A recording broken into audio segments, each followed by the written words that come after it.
पंचाळे नावाचं गाव, साधू संतांच्या पदस्पर्शानं पुनीत झालेलं गाव, आदरणीय परमपूज्य रामगिरी महाराजांचे अनुग्रहित गाव, साधूंच्या सानिध्यातलं गाव, आणि जिथे साधूची संगत आहे तिथे असे हरिनामाचे सोहळे होत असतात.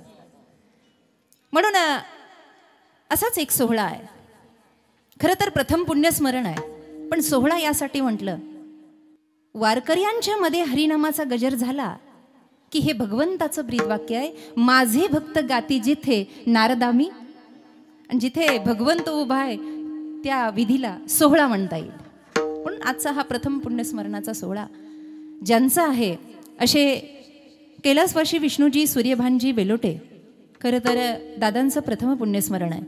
कळो तुझं कर्म तुझे नाम धर्म वारकरी पंथा पांडुरंगाची सत्ता ते नाही घटिका पंढरी नायका आठविता, सदा काळ गणना करी आयुष्याची, कथेच्या वेळेची आज्ञा नाही.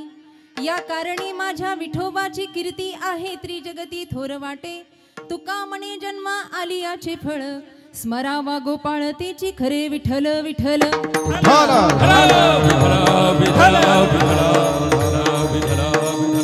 नमामि भक्त वत्सलं कृपालुशील कौशलं, पदामि ते पदाम्बुजं अकामिना स्वदामदं, निकाम श्याम सुंदरं भवाम्बुनाथ मंदिरं, प्रफुल्ल कंजिलोचनं मदादिदीत मोचनं, प्रफुल्ल कंजिलोचनं मदादिदीत मोचनं.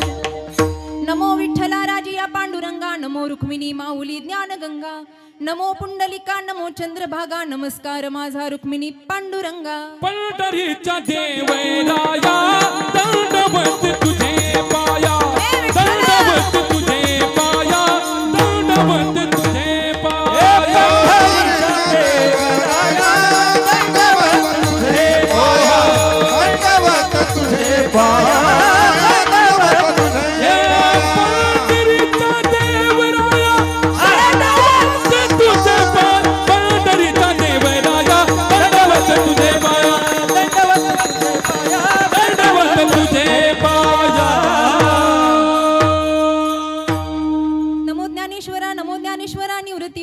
सोपांडेवा मुक्ताबाई, नमो त्रिभुवन पावनी आद्यत्रय जननी देवांचिये, शंकरं शंकराचार्यं केशवं बादरायणं, सूत्रभाष्यकृतौ वंदे भगवन्तो पुनः पुनः.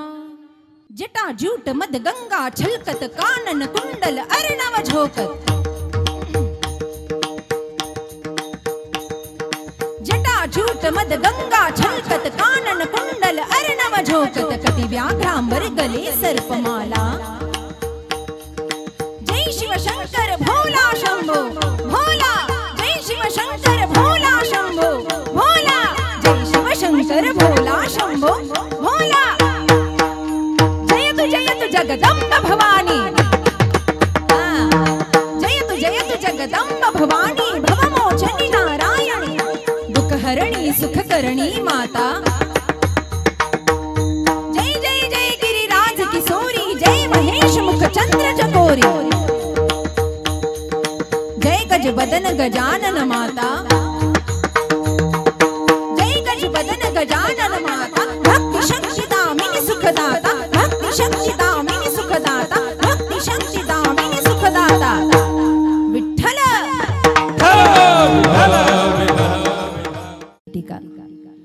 पंढरी नायका आठविता, सदा काळ गणना करी आयुष्याची, कथेच्या वेळेची आज्ञा नाही. या कारणे माझ्या विठोबाची कीर्ती आहे त्रिजगती थोर वाटे, तुका म्हणे जन्मा आली याचे फळ, स्मरावा गोपाळ तेचे खरे. प्रस्तुत प्राप्त प्रसंगी प्राप्त स्थळी भगवान परमात्माची अगाध सत्ता, सच्चितानंद घणाची निर्विकल्प समाधी भाषा, आणि या समाधी भाषेतून संत माला रत्नांच्या रसेंद्रियावर जी वाग्देवी विराजमान झाली माईबाप, त्या वाग्देवीला स्मरून भारतीय संस्कृतीमध्ये वारकरी संप्रदायामध्ये पंचम वेद निर्माते जगमान्य जगद्वंदनीय जगद्गुरु तुकोबारायांचा नामाचा महिमा सांगणारा 4 चरणाचा अभंग. विठ्ठल विठ्ठल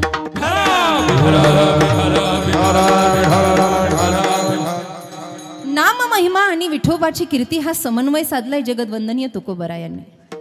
प्रस्तुत अभंगाचा सरळ अर्थ असा आहे, या मृत्यूलोकामध्ये जो आला त्याला जायचंय. आया है सो जायेगा राजा रंग फकीर, इथून निरोप घ्यायचा आहे.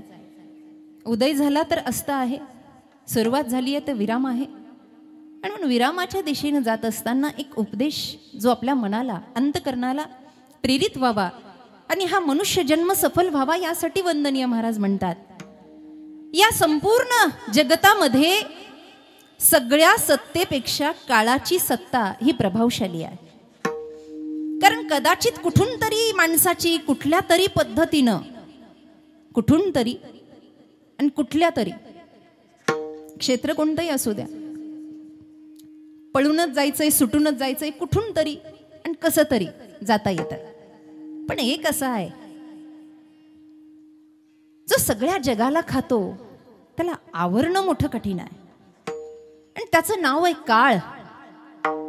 ही काळाची सत्ता आहे ना, ही महाप्रभावशाली भयानक आहे. पण महाराज म्हणतात हा काळ आमच्या पुढे काही करू शकत नाही. कारण का? काळाची सत्ता ते नाही घटिका, पंढरी नायका आठविता. आमचा पांडुरंग परमात्मा आणि त्याचं नाव असं आहे की त्या नामासमोर आणि भगवंतासमोर तो काळ थरथर कापतोय. सदा काळ गणना करी आयुष्याची, एक एक क्षण आपण मृत्यूच्या समीप चाललोय, एक एक क्षणाला आपण मरतोय. असं नाही की आता सगळं आयुष्य जगलं आणि एकदाच मरण आहे, असं नाही. बालपण मेलं म्हणून तरुण पण आलं, तरुण पण मेलं म्हणून जर्जर अवस्था आली, कालचा क्षण मेला म्हणून आजचा क्षण आला, काही क्षणापूर्वी आपण मेलो म्हणून नवीन क्षण उदयाला आला. आपण क्षणाक्षणाला मरतोय. आणि म्हणून सदा काळ गणना करी आयुष्याची, पण कथेच्या वेळेची आज्ञा नाही. इथे काळाला परवानगी नाही. नो एंट्री, येऊ नको बाबा, दरवाजा बंद आहे, तुला आत येण्याला परवानगी नाही आहे. सदा काळ गणना. आणि त्यामुळे काय झालंय, वंदनीय महाराज म्हणतात, आमच्या त्या परमात्माचं प्रेम आमच्या हृदयात असं जागृत झालं, या कारणे माझ्या विठोबाची कीर्ती. त्या भगवंताने अनन्य भावाची भक्ती करणाऱ्या भक्ताचं सदैव रक्षण केलं, त्या नामसाधनेतून त्यांचं रक्षण झालं आणि ते भगवत तदाकार झाले. म्हणून या कारणे माझ्या विठोबाची कीर्ती आहे, त्रिजगती थोर वाटे, वंदनीय महाराज म्हणतात. आणि म्हणूनच तुका म्हणे जन्मा आली याचे फळ. या जन्माला आलेलं एकच फळ आहे, सार्थकता एकच आहे, स्मरावा गोपाळ तेची खरे विठ्ठल विठ्ठल.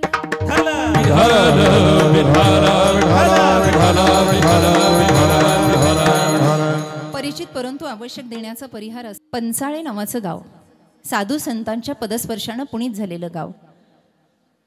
आदरणीय परमपूज्य रामगिरी महाराजांचे अनुग्रहित गाव, साधूंच्या सानिध्यातलं गाव. आणि जिथे साधूची संगत आहे तिथे असे हरिनामाचे सोहळे होत असतात. म्हणून असाच एक सोहळा आहे. खरं तर प्रथम पुण्यस्मरण आहे, पण सोहळा यासाठी म्हटलं, वारकऱ्यांच्या मध्ये हरिनामाचा गजर झाला की हे भगवंताचं ब्रीदवाक्य आहे, माझे भक्त गाती जिथे नारदामी. आणि जिथे भगवंत उभा आहे त्या विधीला सोहळा म्हणता येईल. म्हणून आजचा हा प्रथम पुण्यस्मरणाचा सोहळा ज्यांचा आहे असे कैलासवासी विष्णूजी सूर्यभानजी बेलोटे. खरं तर दादांचं प्रथम पुण्यस्मरण आहे आणि पुण्यस्मरणाच्या निमित्तानं अतिशय शोकाकुल अंतकरणानं गेली 1 वर्षभर या परिवारावर शोककळा पसरलेली होती. पितृछत्र या घरातलं गेलंय, बापाचं छत्र गेलंय, डोळ्यासमोर मुलगा गेला म्हणून अतिशय अंतकरण दुःखित जिचं झालं, जिच्या कुशीतून तो जन्माला, अशी आई इथे बसलेली आहे, उल्हासाबाई सूर्यभान बेलोटे. त्यांच्या सुविद्य पत्नी आहेत कल्पनाताई विष्णूजी बेलोटे असतील, त्यांचे भाऊ असतील सुखदेवजी सूर्यभान बेलोटे, आदरणीय सुनीता सुखदेवजी बेलोटे त्यांच्या भाऊजई आहेत, राहुलजी विष्णूजी बेलोटे आणि धनंजय विष्णूजी बेलोटे हे त्यांचे 2 चिरंजीव आहे जे समाजामध्ये उत्तम प्रकारचं कार्य करतायत. या ठिकाणी त्यांची शिंदे परिवारामध्ये मुलगी दिलेली आहे योगिताताई, आणि स्वप्नीलजी हे जावई पाहुणे आहेत. आदरणीय पूजाजी ह्या त्या घराच्या सुनबाई आहेत. स्नेहल, अंकिता, सिद्धेश्वर, शिवांश आणि देवांश असं नातवंड पतवंडाचा संपूर्ण परिवार आज शोकाकुल अंतकरणानं या ठिकाणी. आजच्या या कीर्तन सेवेच्या माध्यमातून परमात्मचरणी प्रार्थना करूयात देवा, आजच्या कीर्तनामध्ये जो काही भगवंताच्या नामाचा आणि संत नामाचा गुणानुवाद निर्माण होईल, त्याचं जे काही पुण्य होईल ते पुण्य तू घे आणि आमच्या या दादांना तुझ्या चरणी योग्य स्थान प्राप्त होऊ दे. आपण आरती झाल्यावर आवर्जून एक श्लोक म्हणत असतो, कायेन वाचा मनसेंद्रियेत्वा बुद्ध्यात्मदावा प्रकृती स्वभावा करो मी यद यद. खरं तर ते यज्ञ आहे, पण यद यद सकलम परस्मय नारायणायती समर्पयामी. विठ्ठल तेव्हा आजचं काय पुण्य निर्माण होईल भगवत भजनाचं ते तू घे. एखादं फूल जसं तुझ्या पायावर पडतं ना, तसं हे विष्णूजी नावाचं छोटंसं फूल तुझ्या पायावर अर्पण झालंय देवा. घरातला बाप गेला, आदरणीय ताई इथं बसलेली आहे, त्यांच्या पत्नी आहे, त्यांची आई आहे, त्यांचे भावंड बसलेले आहेत. अचानक काळानं प्रघात केला. खरं तर अचानक शब्द म्हणणं हा चुकीचा आहे. सगळं माणसाचं ठरलेलं आहे. ज्या वेळेला तो जन्माला आला त्यावेळेला त्याचं जाणं निश्चित आहे. आपल्या सर्वांचंही असंच आहे. कुठेतरी एक दिवस असा आहे की आपलाही विधी होणार आहे. पण जन्म आणि मरणाच्या मधला जो प्रवास आहे, त्या प्रवासामध्ये केलेलं परिवारावर प्रेम, त्या अनंत आठवणी आज त्यांच्या भावाच्या डोळ्यातून वाहत आहेत. खरं तर ही प्रेमाची सांगड वारकरी संप्रदाय आणि त्यातली कीर्तन प्रवचनं ही माणसाला त्या दुःखातून सावरण्यासाठी आहे. वर्ष श्राद्धाला कीर्तन असावं, 10व्याला प्रवचन असावं. याचं कारण हे आहे. असं कोणत्या पोथीपुराणात लिहिलेलं नाही की हे असावंच, पण याचं कारण एवढं आहे, कीर्तन आणि प्रवचन हे मोहातून बाहेर काढण्यासाठी आहेत, मोहात टाकण्यासाठी नाही. हे मोहातून बाहेर. दैवी हिशा गुणमयी मम माया दुरत्तया मामे वये प्रपद्यंते माया मेतांतरंती. ते अर्जुना, माझे शरणांगती ही ममत्वाला हटवणारी आहे. म्हणून इथं केलेलं भजन, आजचं झालेलं कीर्तन, तुम्ही कितीही मोठा महाराज आणा, कितीही मोठा, म्हणजे असा मोठा आणि असाही मोठा, तुम्ही हुशार आहात. आमचे अरुणदादा तुमच्या गावात राहता आणि ते माझ्या भावंडांच्या संगतीमध्ये आहेत. वारकऱ्याच्या संगतीमध्ये म्हणजे बुद्धी अशी तीक्ष्ण असते. आणि म्हणून कितीही मोठा आला तर इथे जे बापाचं उणीव निर्माण झाली आहे, बाप जाण्याचं जे दुःख निर्माण झालं, ते दुःख कुणीही भरून काढू शकत नाही. ती जागा कुणी भरून काढू शकत नाही. कारण दुःखानं भांबवलेल्या जीवाला ज्ञान सांगायचं कसं, ज्ञान कुणाला सांगावं याचेही काही नियम आहेत. पुढे आपण उत्तरार्धामध्ये ऐकणार आहोत. कुणाच्या ठाई ज्ञान पसतं, कुणाला ज्ञान सांगावं आणि कुणी ज्ञान ग्रहण करावं. पण तरी सुद्धा 1 वर्षापासून दुःखित अंतकरणानं असलेला हा परिवार आज प्रथम पुण्यस्मरण आहे. आणि त्या निमित्तानं आमच्या अरुणदादांनी या ठिकाणी आम्हाला निमंत्रण दिलं. माईबाप, या व्यासमंचावर उभा राहण्याची पात्रता माझी आहे किंवा नाही मलाही माहिती नाही. तुकोबांच्या अभंगावर बोलण्या इतपत ज्ञान तर माझ्याकडे मुळीच नाही. पण तरी सुद्धा माझे सद्गुरू ब्रह्मलीन परमहंस परिव्रजकाचार्य स्वामी सागरानंद सरस्वती महाराज त्र्यंबकेश्वर आनंद आखाडा यांच्या कृपा आशीर्वादाने आणि माझ्या आई भगवतीच्या आशीर्वादाने जे व्यासपीठ लाभलं, त्यावर उभा राहून भगवती बुद्धीमध्ये जसं ज्ञान प्रगट करेल आणि वाणीतून जसं बोलून घेईल तसा जास्तीत जास्त अभंग सोडवण्याचा प्रयत्न करेल. त्याच्या निमित्तानं पंचकृषी ज्यांच्या गायनानं आणि माधुर्यानं, ज्यांच्या स्वभावानं दरवळली आणि सुसंस्काराची सांगड ज्यांनी पेरून ठेवली, असे आदरणीय वारकरी संप्रदायाचं भूषण, आपल्या पंचकृषीचं भूषण हरिभक्तपरायण आदरणीय जगदाळे आबा असतील. या ठिकाणी जन्मभूमी त्यांची पंचकृषीमध्ये आहे, पण आळंदीत माऊलींच्या कुशीमध्ये जे वास्तव्याला आहेत आदरणीय हरिभक्तपरायण महेशदादा बगुरे. या ठिकाणी आदरणीय मृदंग आचार्य दिनेश दादा, समस्त वारकरी विभूषित मंडळ, हार्मोनियम वादक समोर शूटिंग काढतायत, आपलंही धन्यवाद. माईक सिस्टमही चांगली आहे, ते कसं असं बघते. आणि सगळ्यांच्या साथीमध्ये आनंदानं या कीर्तन सोहळ्याचा आनंद घेऊया. विठ्ठल विठ्ठल. माणसावर अनेकाची सत्ता आहे. मनुष्य जीवन म्हटलं की इथे सत्ता गाजवणारे भरपूर आहे. पंचभौतिक शरीर आहे, पंचतत्वानं बनलेला हा देह. या देहावर सत्ता अनेकांची आहे. मग या देहावर सत्ता जीववाद्यांची आहे, प्रकृतीवाद्यांची आहे, काळाची आहे. साधा विजय घेतला तर या देहावर सत्ता घर परिवाराची आहे. घरातली सगळी सदस्य मंडळी ही आपलं आपलं करत असतात. बाप म्हणतो मुलगा माझा, मुलगा म्हणतो बाप माझा, बायको म्हणती नवरा माझा, सुनबाई म्हणते सासरा माझा, नातू म्हणतो आजोबा माझा. सगळे माझं माझं माझं माझं करतात, पण एक क्षण शेवटचा असा आहे की त्या क्षणाला कुणीच आपलं राहत नाही. एका वेळेला एका क्षणाला सगळं कमवलेलं आयुष्याची मर्यादा लयाला जाते. हे मी म्हणत नाही, माऊली ज्ञानोबराय आपल्या अभंगात म्हणतात. येसाती आली या ओळंगा सारंग धरू, नाही तरी संसारू जाईल लया. कौनाचे माईबाप कौनाचे गणगोत मृगजळवत जाईल लया. एक क्षण असा आहे, त्या क्षणाला सगळं लयाला. मग इथे कुणी नाही, ना माझं ना तुझं. ती श्वासाची दोर तुटली, खंड झाला आणि आयुष्याला विराम झाला की सगळं संपलं. काळाचा प्रभाव असा आहे की जगतामध्ये जन्माला आलेल्यावर सगळ्यावर तो प्रभाव झाला. घरदार जरी आपलं आपलं म्हणत असेल, गाव जरी आपलं म्हणत असेल, पण एकदा काळानं आपलं म्हणलं की मग आपण कुणाच्या कामाचे राहत.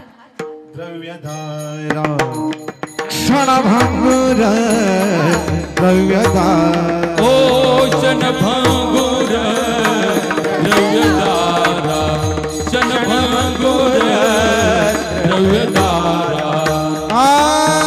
नभी तुझा परिवार परिवार नभी तुझा परिवार नोहे तुझा परिवार परिवार नोहे तुझा परिवार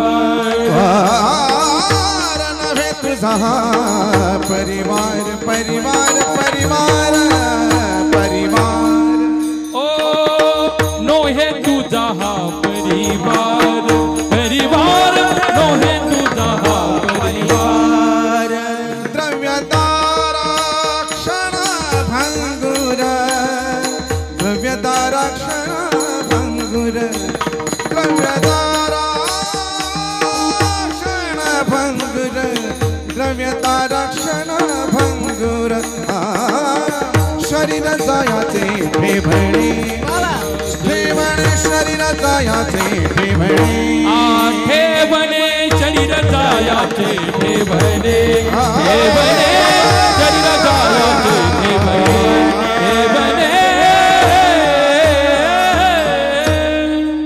धन दारा हे सगळं क्षणभंगूर आहे, हे क्षणाचं आहे. कारण आयुष्यभर आपण आपल्या सौंदर्याचा अभिमान करावा, आयुष्यभर आपल्या पैशाचा अभिमान करावा, आयुष्यभर आपल्या कलेचा अभिमान करावा, आपल्या ज्ञानाचा अभिमान करावा, आपल्या परिवाराचा अभिमान करावा. महाराज काही काही लोक म्हणतात ना, गोकुळासारखं घर भरलेलं व आमचं, गोकुळासारखं घर भरलेलं आहे. आनंद आहे ग्रहस्थ जीवनातला. ग्रहस्थ जीवन जगणं हे सुद्धा माऊलींनी शिकवलं, तुकोबारायांनी शिकवलं. संसारी सुखे करावा संसार सुखे करावा संसार सुखे करावा संसार सुखे करावा हे न संडावे दोन्ही वार न संडावे दोन्ही वार दोन्ही वार न संडावे दोन्ही दया क्षमा करे दया क्षमा करे दया क्षमा करे जो जीवितायतील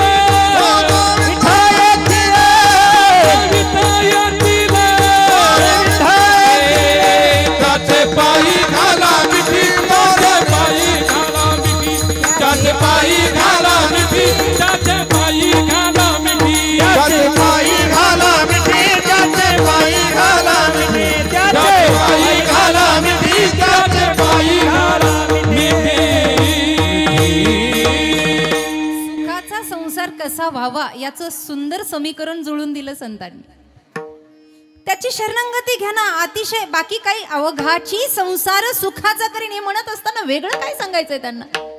पण एवढं सगळं आपल्या समोर मांडलं, पण कळतंय पण वळत नाही, अशी अवस्था आपली झाली. सगळं कळतं, सगळ्याची गुरुकिल्ली आपल्या हातात आहे, पण तिकडे जाण्यासाठी मन धजत नाही. कीर्तनात बसावं, मंडपात बसावं वाटतं, पण एवढं पुण्य पाहिजे ना की या कथा मंडपात येऊन बसेल, करावं मस्त वाटतं. असं वाटतं पंढरपूरला जाऊन बसावं. पण महाराज नातूच राहत नाही हो माझा. त्याचं नावच नातू आहे ना. म्हणा म्हणा, काही काही असे राग रगपा त्याच काही बांध करलाय मी त्यांचं. अरे माझा बाप तुझ्याशिवाय राहिला ना बापा, जा ना आळंदीला आता. अरे मी नातू आहे, नावाचाच नातू. ना तू ना मी, काही संबंध नाही. त्या नातवानं सांगून दिलं. तिसरी पिढी हीच दर्शवणारी असते. म्हणून आपल्याकडे 3 पिढ्यांची मान्यता आहे. चौथी आपल्या लक्षातही राहत नाही. आपल्याला वडील, आजोबा, पणजोबा, त्याच्या पुढे खापर पणजोबा, चापट पणजोबा, म्हणून 3 पिढ्यांची परवानगी आहे. हे सगळं आपल्याला दर्शवण्यासाठी आहे. अरे बाबा आता जागे व्हा, कारण हा मोह एका क्षणाला सगळा लुप्त होणार आहे. आयुष्यभर ज्याचा अभिमान केला तो शेवटचा क्षण आला. काही काही लोक म्हणतात वा काय सौंदर्य होतं हो त्यांचं. मग तिरडीवर पडल्यावर सौंदर्य दिसतं का? कधी आजपर्यंत कुणी असं म्हणलं आहा हा या तिरडीची दृष्ट काढावी हो, काय नजर लागेल या प्रेताला, असं कुणी म्हणलं? काया नहीं तेरी नहीं तेरी, काया नहीं तेरी नहीं तेरी, काया नहीं तेरी नहीं तेरी, काया नहीं तेरी नहीं तेरी, मत कर मेरी मेरी काया, मत कर मेरी मेरी काया, नहीं तेरी नहीं तेरी, काया नहीं तेरी नहीं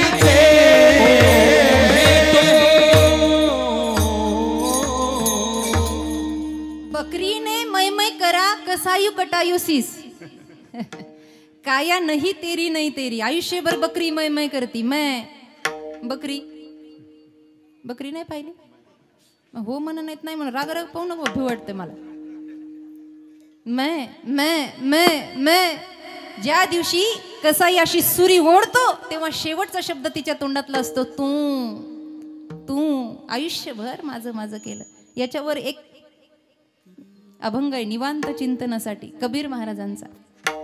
इस तन धन की कौन बढ़ाई, देखत नहीं नो में मट्टी मिलाई, अपने खातिर महल बनाया और आप ही जाके जंगल सोया. हाड जले जैसे लकड़ी की मुली. हाड तुटलं की दुसरं बशीत आहे. हाड जले जैसे एकदा.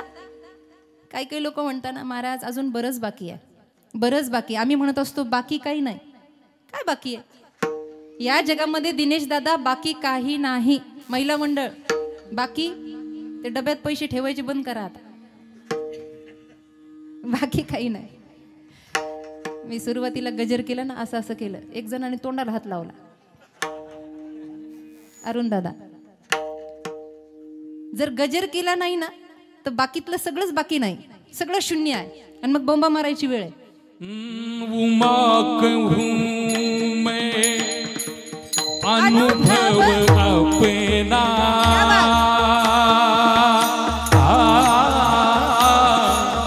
सतहरि भजन जगत सब सपना.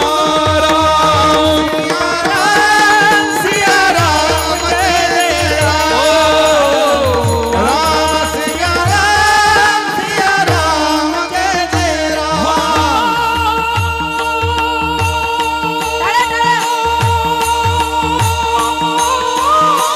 उमा कहूँ मैं अनुभव अपना, सतहरि भजन जगत सब सपना. राम सिया राम जय जय राम, राम सिया राम जय जय मानसची इतकी सुंदर बालकांडातली ही चौपाई आहे. उमा कहू मैं अनुभव अपना, सत हरी भजन ब्रह्म सत्य जगत मिथ्या जीवो ब्रह्मेव ना परा. सत हरी भजन, सत्य तू विठ्ठला का दाविला जगदाकारा. सत हरी भजन जगत सब सपना. लोक म्हणता हे सगळं आपल्यासाठी आहे. अहो भजन करा ना. अहो अजून वेळ बाकी आहे. परवा दिवशी एक व्यापारी भेटले पुण्यातले. आमच्याकडे त्यांना भोजनाचं निमंत्रण होतं आणि त्यांनी मला सांगितलं की दीदी आमच्याकडे एक चमत्कार झाला. म्हण काय चमत्कार झाला? काही नाही म्हणे, अचानक आमचा मोठा भैया म्हणे चातुर्मासाच्या निमित्तानं विना घ्यायला उभा राहिला म्हणे तर माझ्या डोळ्यामध्ये पाणी आलं. नाव नाही सांगत, तुम्ही जाऊन निरोप द्यायचे, कार्यक्रम बंद होते तिकडचे माझे. तेव्हा डोळ्यामध्ये पाणी आलं. म्हटलं मग चांगलं आहे ना. ते म्हणले चांगलं काय आहे, आता हे काय वय का विना घ्यायचं. आता हे काय म्हणजे अरे करतोय काय, वर्तमान काय, महाराष्ट्राची भूमिका आहे, हे करण्यासाठीच ही सगळी प्रेरणा आहे की आहे त्या जीवनामध्ये आपल्याला या संत ग्रंथाचं रसास्वादन व्हावं, आम्ही जीवन मुक्तीच्या दिशेनं जावं, एवढंच तात्पर्य, बाकी काही नाही. मग बाकी काही नाही हो, सगळं सगळं इथे सुटणार आहे. अहो भजन करा, अजून बाकी आहे. दिंडीला चला, अजून बाकी आहे. अरे बाकी काही नाही. आम्ही म्हणत असतो मनुष्य मेला की असं कधी झालं का, तो निदान पंचाळ्यामध्ये एखादा मनुष्य मेला आणि असं कधी झालं का की ज्या घरातला माणूस मेला त्या घरच्यांनी सुतगिरणीमध्ये फोन केला, अहो आमच्या घरातला माणूस मेलाय, पांढरा कपडा तयार करा बरं. किती लागतो? 2.5 3 1.25 मीटर बस झालं. कपडा घेऊन या ना एवढा. असं कधी झालं का? कपडा तयार आहे की नाही बोला. कपडा तयार आहे, अंगावर ओढायला पांढरा कपडा तयार आहे, मस्तकाला लावायला गुलाल तयार आहे, गळ्यात घालायला फुलाच्या माळा तयार आहेत, रडायला घरचे तयार आहेत आणि वाट लावायला गावचे तयार आहेत. कशाची बाकी?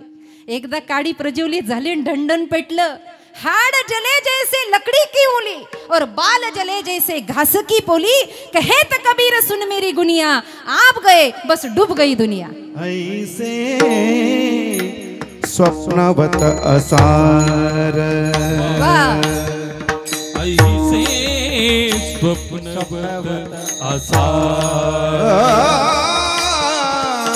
ऐसे स्वप्नवत असार, ऐसे स्वप्नवत असार. नरहरी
माणसाला शरीराची होय. आबा विधी करायला गेल्यावर तिथं बसून गप्पा मारतात, माझ्याकडे एवढ्या गाड्या आणि एवढा बंगला, अरे जळायचं ना तिथं. अरे तिथं तरी येड्या डोकं जागेवर असू दे ना. मी तर मूर्ख म्हणते अशा लोकांना. तिथं ते जळतंय आणि हे इस्टेटीच्या गप्पा मारताय. किती मूर्ख म्हणावं. अरे शरीराची होय माती, माटी कहे कुंभार से तू क्या रोंदे मोय. माटी कही, कुंभाराला अभिमान झाला होता, देव जसा आहे ना तसा मी आहे. कोण कुंभार नाही बसलेला असला तर पंचळ्याचं सोडून. कुंभाराला मडकं घडवता घडवता अभिमान झाला आणि कुंभार, अगं बाई नशिबाला कुंभार आला होय. नेमकं माझ्याच बाबतीत असं घडत.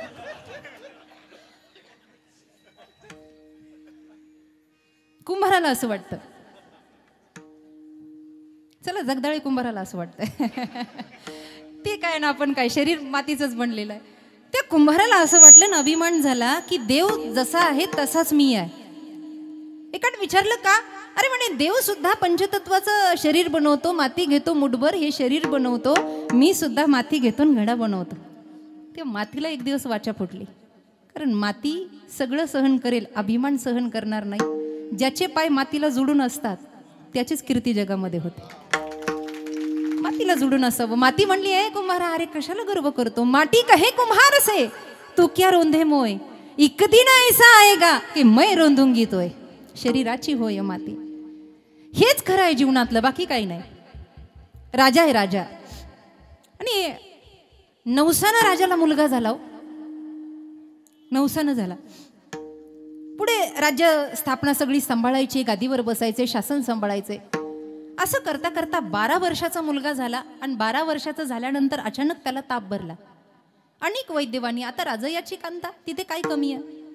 खूप वैद्यवानी केले, खूप औषधं केली, दवा पाणी जडीबुटी सगळं झालं, पण ताप मेंदूपर्यंत गेला.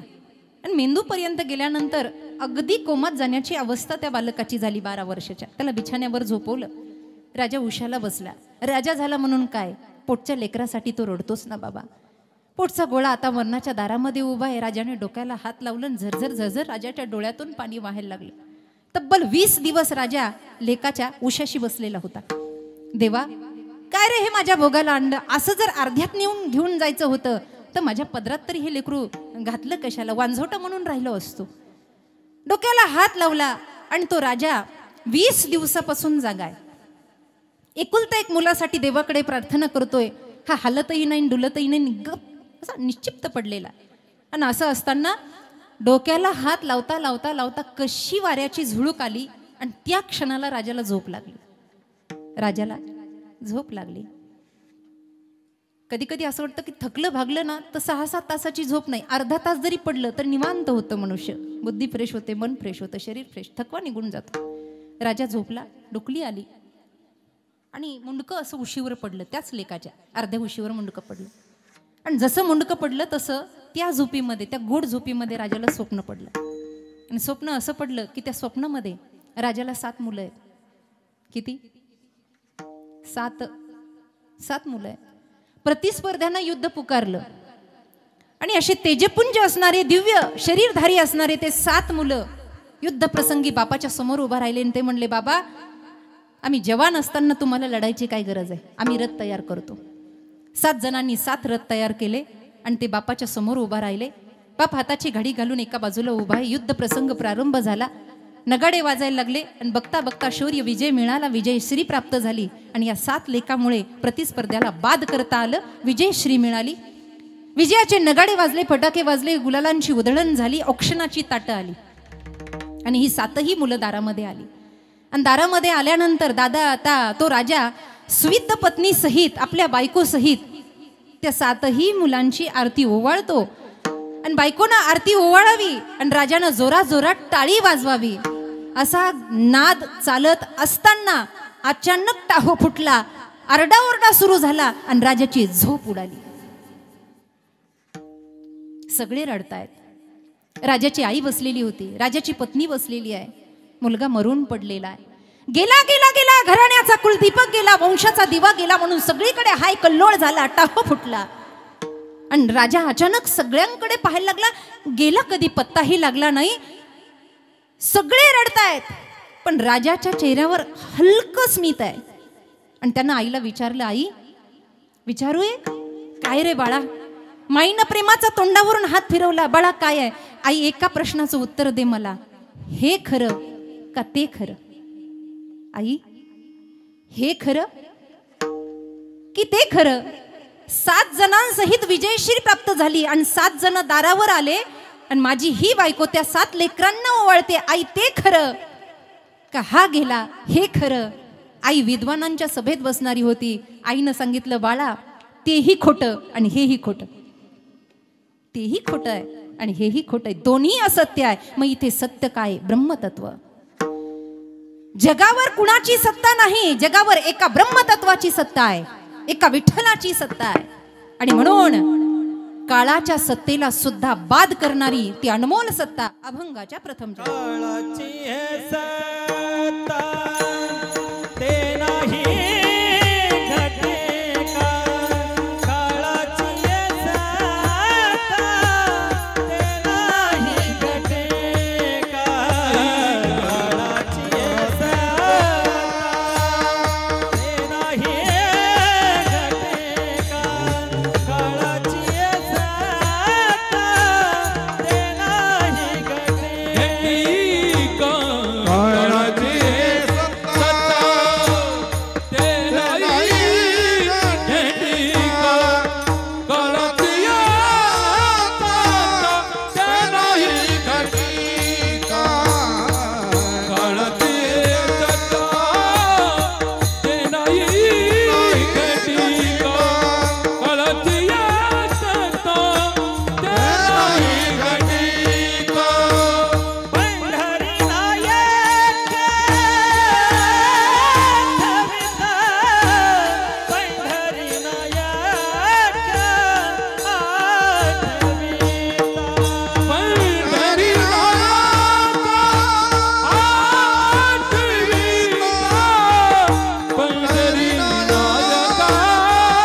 काळ गगना करी आयुष्याची सदा काळ गगना करी आयुष्याची सदा काळ गगना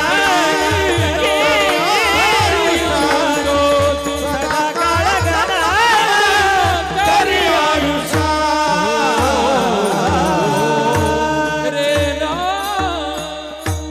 भारतासारख्या भूमीमध्ये अनेक विद्वान आले, अनेक शास्त्रज्ञ आले, अनेक जपीतपी आले, सगळ्यांचं येणं झालं, सगळ्यांची कीर्तीही मोठी झाली, पण काळानं मात्र त्यांना सोडलं नाही. अनेक रत्न होऊन गेले भारताच्या या परंपरेमध्ये. आद्यगुरु शंकराचार्य 32 वर्षांची वयोमर्यादा आहे. जगाचा अंधकार दूर करावा म्हणून शास्त्रांचं वाचन, पठण, पाठण, अध्यात्म, वाङ्मय, ग्रंथ यांची सगळ्यांची जोड लावली. आद्यगुरूंचं एक अष्टक आहे, या संबंधानेच.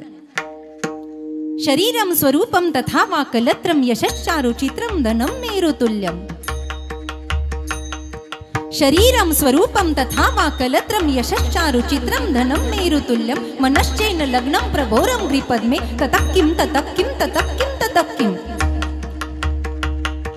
षडंगादि वेदो मुखे शास्त्रविद्या.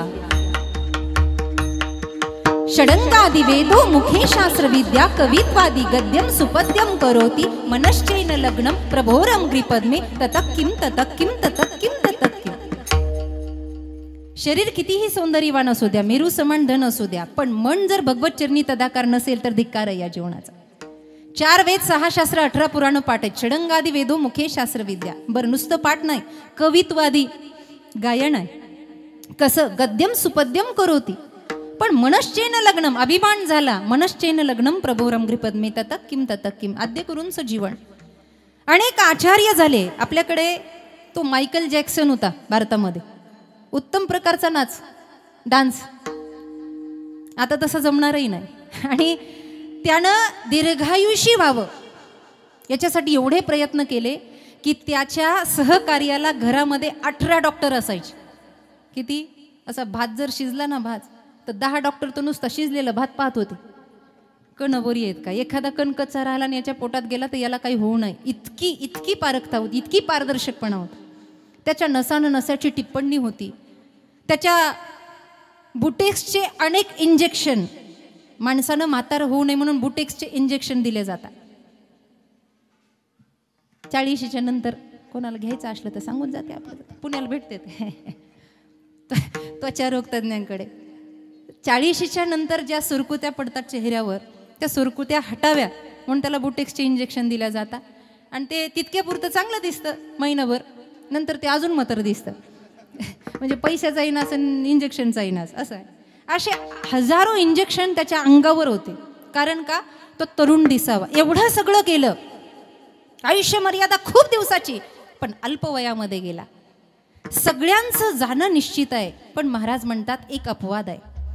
काळ सगळ्यांवर प्रहार करतो, पण जे हरिस्मरणामध्ये तल्लीन आहेत ना, तिथे काळ मात्र येत नाही. ते नाही घटिका पंढरी नायका आठविता. जिथं भजन चालू आहे, भजनानंदामध्ये एखादा समर्पण झाला, तो भगवत तदाकार झाला. मेला असं म्हणता येत नाही, मरण असं म्हणतो. भगवंत तद्रूप झाला. आपण म्हणतो ना की बस आता याला सद्गती प्राप्त झाली, ते नाही घटिका. मग महाराज असं जर असेल तर ऐन शेवटचा वेळ आला की आम्ही भजन करू. अरे सुचलं पाहिजे ना येड्या, ऐन शेवटच्या वेळेला सुचलं पाहिजे ना. म्हातारं मरायला लागलं, पोरं म्हणली बाबा राम म्हणा राम. म्हातारं म्हणलं बरं झालं आठवण करून दिली, रामभाऊकडे 3000 आहेत. अर्धी लाकडं मसनात गेली. आठवण करून देणारे मोठे सेठ लोक म्हणता आम्ही एक स्पेशल नोकर ठेवू. काय? आता मरण जवळ आलं की त्यांना कानात जाऊन म्हणायचं, म्हणा राम म्हणा राम. ते राम नाही म्हणत, लांब म्हणतं लांब. बोबडी वळते. कारण का? देवा इतकं जगात आगाऊच कुणी नाही आहे. तुम्ही म्हणता आमच्या गावातली माणसं आगाऊ आहे, तशी आगाऊ नाही पंचाळीची माणसं. अजून 1 तास थांबायचंय मला. काही लोक म्हणतात आमच्या घरातली माणसं आगाऊ आहेत, आमच्या पंचक्रोशीतली. हा, या भूतलावर देवा एवढा आगाऊच कुणी नाही आहे. हे मी म्हणत नाही, गवळणी म्हणतात. ए देवा काय केलं होतं रे त्या बळीराजानं, सांग ना देवा. त्याचं हिरावून घेतलं आणि पुन्हा त्याच्याच दाराचा चपराशी झालात? ए देवा सांग ना, त्या शिबीराजानं काय केलं होतं? ए देवा राजा हरिश्चंद्रानं काय केलं होतं? हे गाराणं आहे त्यांचं. तुझ्या एवढा आगाऊ भगवंत म्हणतो आयुष्यभर तू भजन केलं नाही ना, शेवटी तू कसं म्हणतो मी पाहतोच. हरि तू निष्ठुर निर्गुण, हरि तू निष्ठुर हरि तो निष्ठुर निर्गुण, हरि तो निष्ठुर निर्गुण. नससी माया बहु कठिन, नससी माया बहु कठिन, नसली माया बहु कठिन, नससी माया बहु कठिन. नो हे तेची करती आन, नो हे तेची करती आन, नो हे तेची करती आन, नो हे तेची कवना नाही केले ते, कवना नाही केले ते, कवना नाही केले ते, कवना नाही केले ते. हरि तू निष्ठुर निर्गुण, हरि तो निष्ठुर निर्गुण, हरि तू निष्ठुर निर्गुण, हरि तो निष्ठुर निर्गुण. निर्गुण. अगदी आता पूर्णाहुतीच्या वेळेला थोडीशी चूक झाली ना तरी सुद्धा तो देव क्षम्य करणार नाही. आयुष्यभर केलं काय? तेवढ्या आगाऊ कुणी नाही, निष्ठुर कुणी नाही. म्हणून नाही का, आयुष्यभर जीवनाला वळण लागणं पाहिजे. शेवटचा क्षण महत्वाचा आहे. शेवट तो भला माझा, तो शेवटचा क्षण महत्वाचा आहे. अहो आम्ही राम म्हणू, आम्ही विठ्ठल म्हणू, अरे आलं पाहिजे देवा. कारण का, तो क्षणच असा आहे. वयोवृद्ध जर्जर अवस्था आहे, दात पडतात, तोंडातून हवा जाते.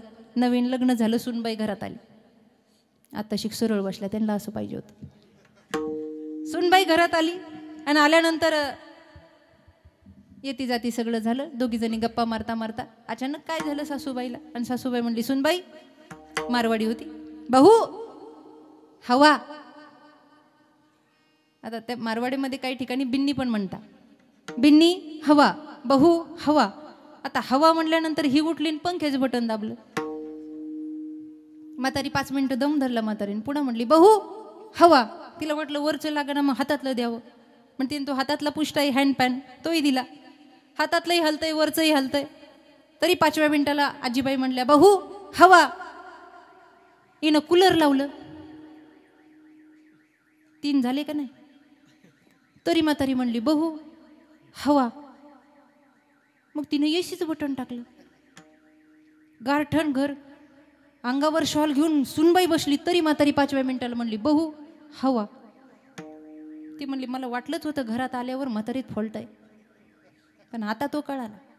आणि ती नवऱ्याला फोन लावला, तो ऑफिसमध्ये होता. ती म्हणली, जसे तसे पटकन घरी या, सासूबाई फक्त हवा हवा करताय.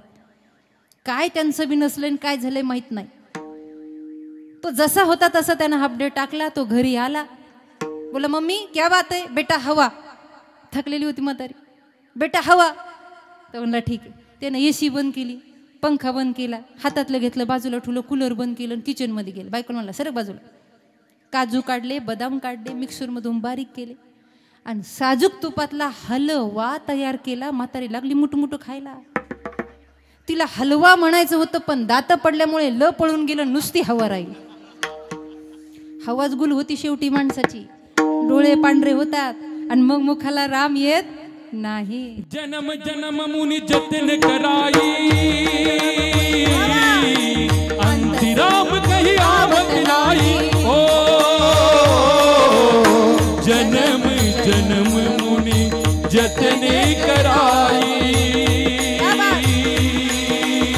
अंतिराम कही आवत नाही, अंतिराम कही आवत नाही, अंतिराम कही आवत नाही.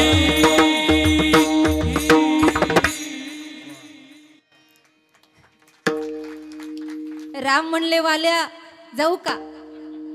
म्हटले, थांबा, मग तुला वाढून जीवदान देऊ का? वाली प्रसंगातला ही चौपाई आहे. त्याने सांगितलं, देवा तू आत्ता जरी मला आयुष्य मर्यादा वाढवून दिली तर इथं सगळ्यांना गच्छन्ति वा जायचंय. मला 10,000 वर्षांना का होईना परत मृत्यू येणार आहे ना. आता तुम्ही राम माझ्या जवळ आहात, तेव्हा तुम्ही नसताल, मग एवढं आयुष्य काय कामाचं? हे शेवटचं मरण माझं भलं आहे की राम माझ्या जवळ आहे. ऐसा राम जपे नित्या नित्या ऐसा राम जपे नित्य नित्य ऐसा राम जपे नित्य नित्य ऐसा राम जपे श्री राम ऐसा जपे राम नित्य ऐसा राम राम राम जपे नित्य नित्य ऐसा राम जपे नित्य नित्य ऐसा राम जपे नित्य तुका म्हणे तो जीवन मुक्त तुका म्हणे तो जीवन मुक्त धन्य धन्य ते शरीर शरीर सर्व तीर्थाचे माहेर धन्य धन्य ते शरीर शरीर सर्व तीर्थाचे माहेर राम राम राम राम राम अतिशय सुंदर. असे प्रसंगाला धरून मार्मिक प्रमाण आले की छान वाटतं. मला वाटतं कीर्तनच बंद करून हे सगळं ऐकत बसावं. इतकं गोड इतकं गोड. शेवटच्या वेळेला काही काही लोक बऱ्याच कार्यक्रमाला लोकांना बोलवण्याची पद्धत असते. महेश दादा पुण्याकडे जास्त पद्धत आहे. दहाव्याचं प्रवचन 1 तास असलं 1.5 तास श्रद्धांजली चालती. तुमच्याकडे कसं नाही ना? हाय येणार आहे का पांढऱ्या कपड्यावर? आणि मग ते काय विषय माहीत नसतो. बरं ह्या प्रवचन कीर्तनाचं सोडून द्या. अरुण दादा एकदा रामकथा चालू होती आमची आणि 7 दिवस लोकांनी बोलून ते आलं नाही. शेवटी आरतीला आले. आरतीचं ताट खाली लोकांना लय हौस साहेब 2 शब्द बोलायला लागले. या ठिकाणी भागवत कथेचं सुंदर निरूपण. अरे येड्या रामकथा आहे तू तेवढं कळत नाही. वाचना पत्रिका उगाच बोलवलं म्हणून काहीतरी बोलायचं का? माईक हातात आला की लोकांचा ठरलेला एक याच साठी केला अट्टाहास शेवटचा असं म्हणू नाही कुणाच्या वेळेला. हे कुणासाठी म्हणावं माहितीये? काही काही लोक म्हणतात हो मैतीला खूप गर्दी होती. अरे कोण म्हणलं सज्जनांच्याच मैतीला गर्दी राहते? दुर्जनांच्या मैतीला पण गर्दी राहते. बरं झालं यानं बऱ्याच जणांची वाट लावली आता याला वाट लावा लोक म्हणतात. कुणाचा मृत्यू कसा याच साठी केला अट्टाहास. कधी त्याचं हरिस्मरण करता करता त्याची गती व्हावी. तो भगवत तदाकार व्हावा तेव्हा म्हणावं याच साठी केला अट्टाहास. आयुष्याची यात्रा शेवटपणाला कारणीभूत ठरते. आयुष्याचं डेकोरेशन शेवटपणाला कारणीभूत ठरतं. कारण का? भगवंताचं नाम घेतलं की मृत्यू होत नाही. मनुष्य भगवत तदाकार होतो. मृत्यू तर काय सदैव क्षणाक्षणाला गणना करत बसतो. दुसऱ्या चरणात सांगितलं महाराजांनी सदा काळ गणना करी आयुष्याची सदा काळ गणना करी आयुष्याची सदा काळ गणना करी आयुष्याची सदा काळ गणना करी आयुष्याची कथेच्या वेळेची आज्ञा नाही नाही कथेच्या वेळेची आज्ञा नाही कथेच्या वेळेची आज्ञा नाही सदा काळ गणना करी आयुष्याची सदा काळ गणना करी आयुष्याची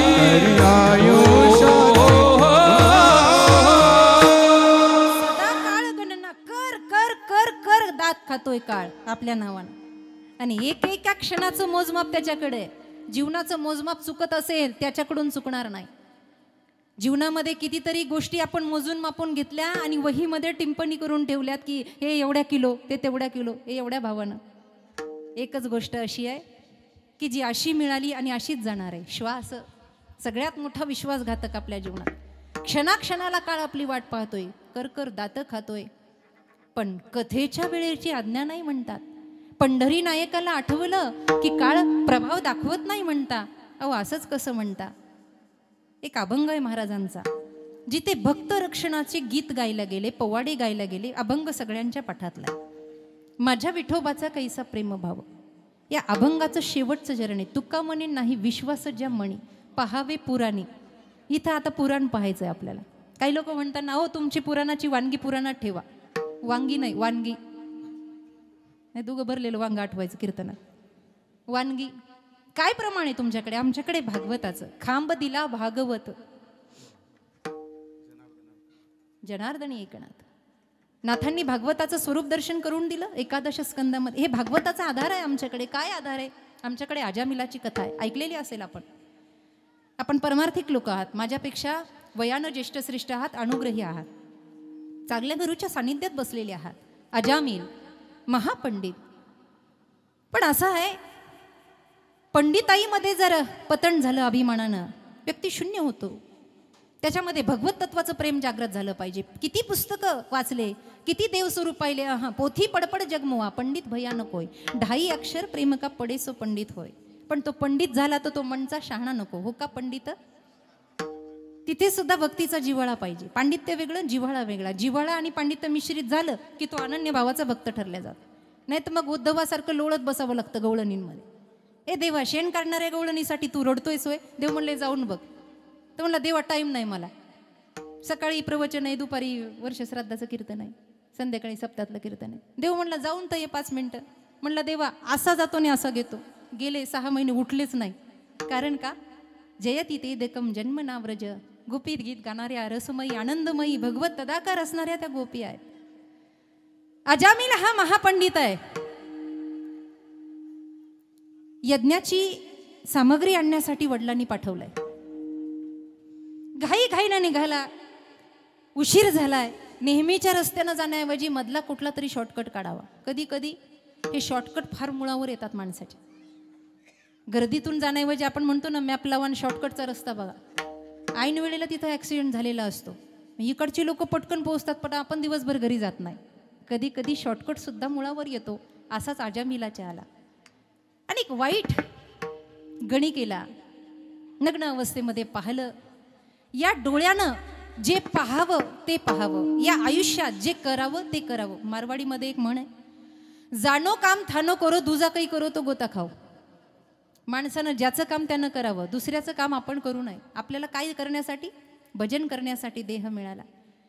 डोळे तुम्ही घ्या रे सुख पहा, घेई घेई माझे वाचे गोड नाम. पाहिलं आणि जसं पाहिलं तसं अंतर्मनाच्या पटलावर प्रगटलं आणि बस मन बिघडून गेलं. मला सांगा, एका क्षणार्धाचं वाईट चित्र पाहिलं तर अजामिलाची तशी अवस्था झाली. दिवसभरात टीव्हीवर आपण काय काय वाईट पाहतो, आपलं काय होत असं. कधी कधी काही घरांमध्ये टीव्ही चालू आहे, आत्ताच्या सिरियल एकत्र बसून पाहण्यासारख्या आहेत का? मला सांगा सांगा. टीव्हीमध्ये एक वेगळं घराणं चालू असतं, घरात एक वेगळं घराणं चालू असतं. विठ्ठलन मी एकदा कीर्तनाला गेलो आणि आयोजक फोन उचलत नव्हता. मी म्हटलं काय भानगडे कुणास ठाऊक. त्या गावामध्ये काही काही ठिकाणी रेंज नव्हती. म्हणून याने एका गाडीला बाजूला उभा केली आणि हे पळत गेला. आणि पळत गेल्यावर म्हणला दीदी, म्हणलं लई घोळ का जमलाय तिथून, सगळ्या बाहेर रडतात. म्हणजे कोणीतरी तुमच्या डोक्यात गेलंच येणार आहे, दुसरं काय गेलं. अरे म्हटलं आता काय होणार कुणास ठाऊक. आयोजकाचाही फोन लागत नाही. त्याला म्हणलं अरे आज जाऊन बघ. मग तो आतमध्ये गेला आणि आतमध्ये असं होतं का सिरियलमध्ये एक बाई मेली होती म्हणून बाकीचे रडत होते. सप्ताह करूनच काय उपयोग या गावात. मधली ॲडव्हर्टाईज यावी मग पारायण पूर्ण करावं. मधली ॲडव्हर्टाईज येईन मग राहिलेले हरिपाठाचे 4 चरण म्हणावे.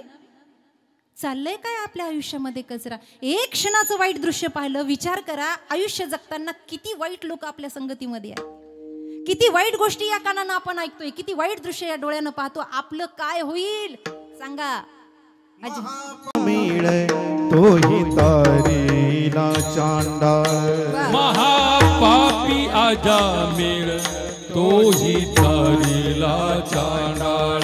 महापापी तोही तारीला चांडाळ.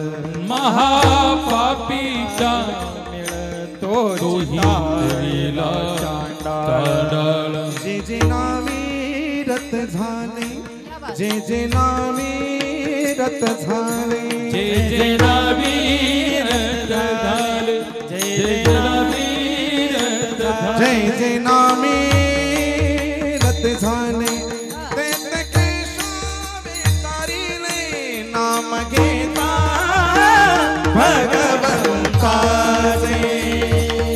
नाम घेता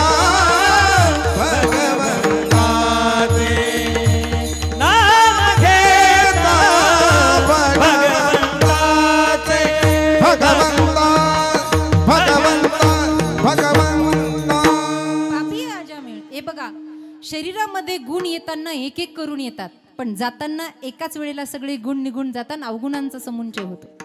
घरामध्ये आला, लग्नाची बायको काढून दिली, व्यभिचार करायला लागला, गणिका घरामध्ये आणून ठेवली, मदिरा मांस याचं सेवन करायला लागला, दारू चोरी मारी या सगळ्या गोष्टी करता करता करता आयुष्य बर्बाद झालं अजामेलाचं. काय कुणास ठाऊक दृष्ट काय होतं. गणिकेच्या पोटामध्ये याचा वंश होता. चातुर्मासाच्या निमित्तानं साधू संत येतात. हा लुटेरा लुटण्यासाठी जातो काय, योगायोग असतो सगळ्या गोष्टींचा. हे पुराणांमध्ये आहे. हे आपण पुन्हा पुन्हा ऐकायचं, कारण का कदाचित याचा एखादा उपयोग आपल्या जीवनामध्ये करता येईल. एखादं वचन आपल्या मनामध्ये, कारण का सहज बोलणे हेतुपदेश. महाराज म्हणतात कीर्तनात एखादं प्रमाण, एखादी चोपा, एखादा श्लोक मनात बसला, जीवनाचा उद्धार आहे, बाकी काही नाही. ही साधू मंडळी आली, दरवाजा वाजवला. बरं, त्यांना तरी अजामिलाचं घर कसं माहिती आहे.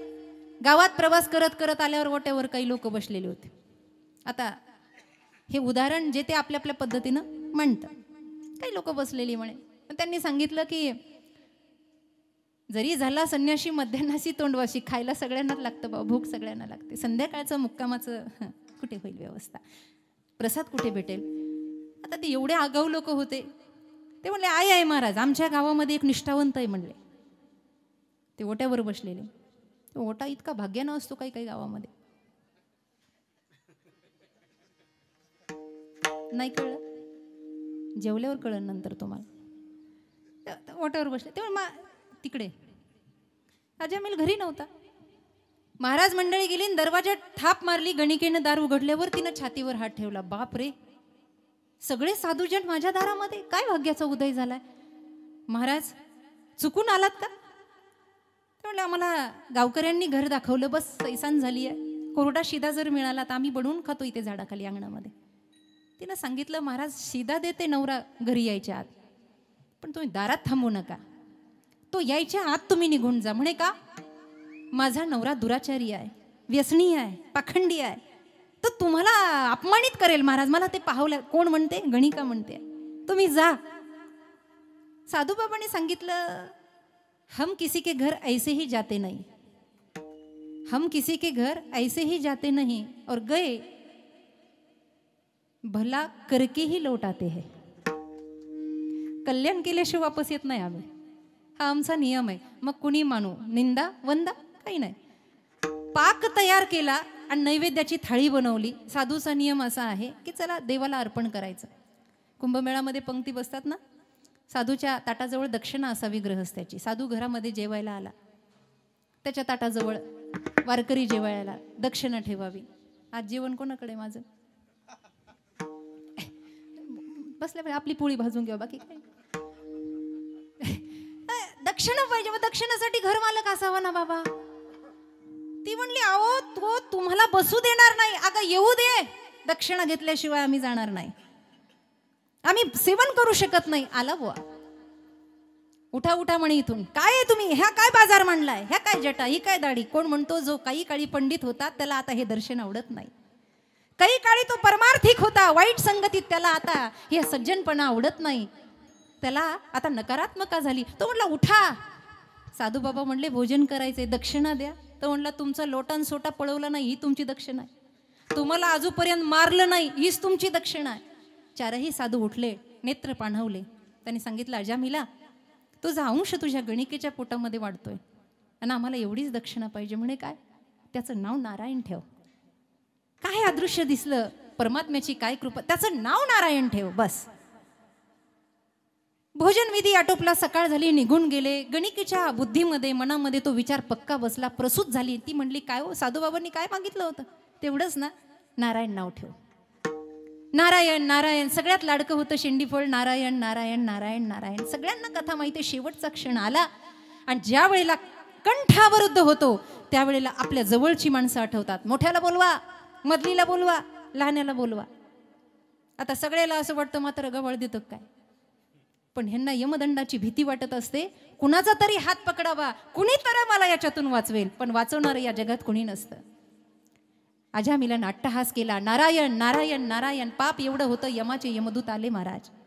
असा गळफास टाकला आणि वेदना व्हायला लागल्या. जशा वेदना तसा नारायण नमस्कृतम नरम चैव नरोत्तम. नारायणाचा आनंद नामस्मरणाचा सुरू झाला आणि जसा सुरू झाला तसं लख प्रकाश दारामध्ये पडला. यमदूतांनी मागे पाहिलं तर देवाच्या पार्षदांचं विमान होतं आणि यमदूत मस्तकावर मारून घ्यायला लागले. हे रस्ता चुकले का काय, रॉंग नंबर लागला म्हणून इकडे कुठे आलात. देवदूतांनी सांगितलं हा ग्राहक तुमचा नाही, हा ग्राहक आमचा आहे. म्हणले का? अहो यानं नारायण म्हणलं. यमदूत म्हणले अहो हा किती पापी आहे तुम्हाला माहित नाही, यानं काय काय केलं तुम्हाला माहित नाही. हा तुमचं नाव घेतो म्हणून तुम्ही एका क्षणाला आलात. अरे हे तुमच्या देवाचं नाव नाही, जगाच्या मालकाचं नाव नाही, हे त्याच्या मुलाचं नाव आहे. देवदूतानं सांगितलं मुलगा जन्माला येण्या अगोदर आदिनारायणाचं स्वरूप जगात प्रगटलेलं आहे. हे आदिनारायणाचं नाव आहे. या जगामध्ये निर्माण करणारा कोण आहे? आदिनारायणच आहे. आणि म्हणून त्याचं स्मरण करणाऱ्याला आम्ही तुमच्या तावडीत जाऊ देणार नाही. हा संदर्भ अजामिलानं ऐकला आणि डोळ्यातून अनावर अश्रूच्या धारा वाहल्या गेल्या आणि मोक्ष नारायण म्हणता म्हणता त्याच्या वाट्याला आला. कारण का? कथेच्या वेळेची विठ्ठल विठ्ठल विठ्ठल विठ्ठल विठ्ठल अजामिला पाप राशी नामेला वैकुंठासी नाम तुझे नाम तुझे नाम तुझे नारायणा नाम तुझे नाम तुझे नारायणा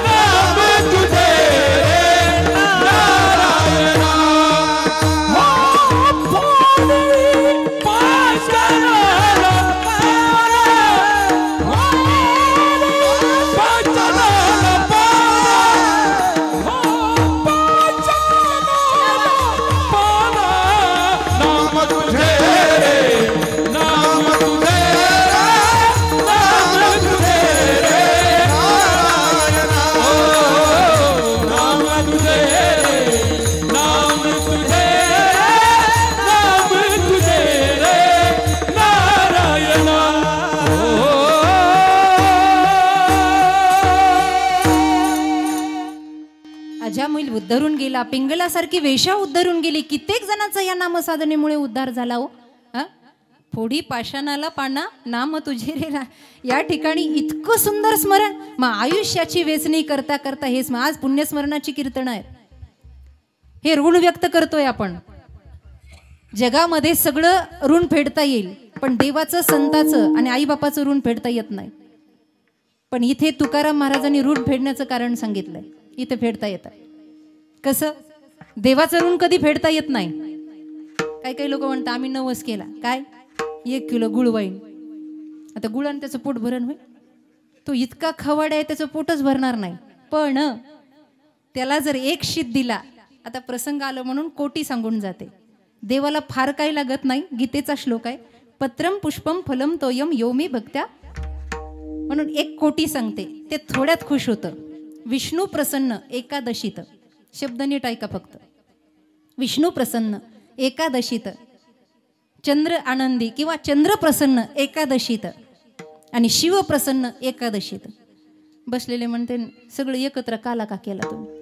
आता विष्णू प्रसन्न एकादशीत हे आम्हाला कळलं, पण चंद्रन शिवाचं भांडवल आणलं कुठून? ऐका, जुनी जाणती लोक इथं बसलेली आहे. विष्णू प्रसन्न एकादशीत, एकादशी व्रतामध्ये विष्णू प्रसन्न आहे. पण चंद्र प्रसन्न एकादशीत याचा अर्थ असा आहे, जुन्या पुरुषांना किंवा जुन्या महिलांना कुणी जर नवीन कापडं घेतली, नवीन वस्त्र घेतली तर ते नवीन घालायचे नाही आणि आपत्कालीन वेळ आली नवे घालायचे तर त्यांनी काय करायचं, त्यातलं एखादी दशी काढायची. दशी, बशी नाही, या धाग्याला दशी म्हणतात, बरोबर का? बाबा दशी काहीच मेळ लागा ना. दशी चंद्र प्रसन्न एकादशीत, विष्णू प्रसन्न एकादशीत, चंद्र प्रसन्न या एका, याच्यातला एक धागा काढायचा आणि चंद्राकडे ठेवायचा. देवा तुला अगोदर नंतर मला, एकादशीत. आणि शिव प्रसन्न एकादशीत, पण तिथं एका नाही एका आहे. एका द शीत, मराठी भाषा अशी आहे. एका द शीत, शीत म्हणजे काय? तांदळाचा. कळलं का? कळलं ना? सुटले रे बाबा. एखादं शीत म्हणजे तांदळाचा एक दाणा जरी शिवाला अर्पण केला तर शिव प्रसन्न आहे. एक दशी अर्पण केली चंद्र प्रसन्न आहे. आणि एकादशी व्रत केलं विष्णू प्रसन्न आहे. देवाला फार काही लागत नाही. नामस्मरण करता करता ऋण फेडायची आहेत आपल्याला. देवाचं ऋण कसं फेडणार बोला? असं काय केलं म्हणजे देवाचं ऋण फेडता येईल? त्याचं कारण सांगितलं. दुसरं कारण आहे संतांचं ऋण कसं फेडता येईल. असं काय करावं तुकाराम महाराजांसाठी आपण म्हणजे तुकाराम महाराजांचे उपकार फेडता येईल? काय द्यावे त्यासी. काय करायचं? आळंदीतल्या माऊलीसाठी लोक म्हणतात माऊलीच्या मंदिराला सोन्याचा कळस बसवला. अरे जी माय सोन्याच्या पिंपळाखाली बसली तिच्यासाठी सोन्याचा कळस काय रे? काय मोठं दैवत आहे सांगा ना मला. असं काय करावं म्हणजे त्यांची उतराई होईल सांगा मला. ते तर करून घेणारे आहेत, ते प्रेरणा देणारे आहेत म्हणून आपण करतो. माऊली ज्ञानोबरायांसाठी काय करावं? संतांचं ऋण फेडता येत नाही पण महाराज म्हणतात इथं फेडता येतं. तिसरं, आई बापानं जन्म दिला ऋण फेडताच येत नाही.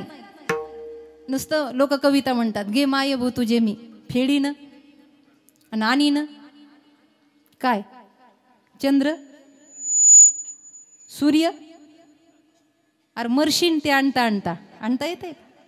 उगाच कशाला भाकड कथा मांडायच्या आणि आईबापाची गाणी गायची. असं गाऊन आईबापांची प्रेरणा पूर्ण होत नसते आणि उपकार फेटत नसता. त्यांची सेवा करावी लागते तेव्हा उपकार फेटतात. सेवेमध्ये मेवा. सबसे बड़ी पूजा है माता पिता की सेवा. चाहे न पूजे मूरत चाहे न तीरथ तुझा.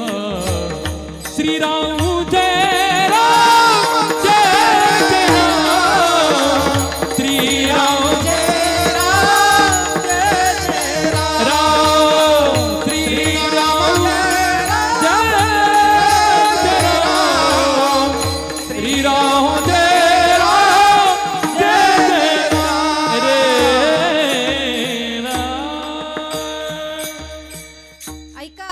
कथेच्या वेळेची आज्ञा नाही आणि ऋण या दोघांचा समन्वय लावायचा मला. नीट ऐका.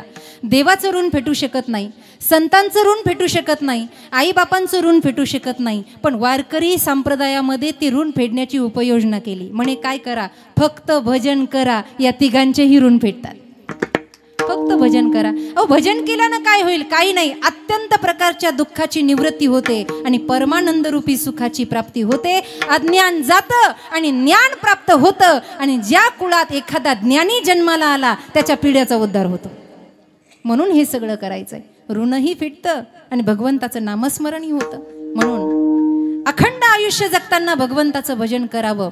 कारण त्याचं ब्रीद आहे अनन्यश्चिंतयन्तो मा. जो माझं भजन करतो मी त्याचं रक्षण. तो हा उतरील पार, तो हा उतरील पार, तो हा उतरील पार, तो हा उतरील पार, तो हा उतरील पार, तो हा उतरील पार, तो हा उतरील पार, तो हा उतरील पार.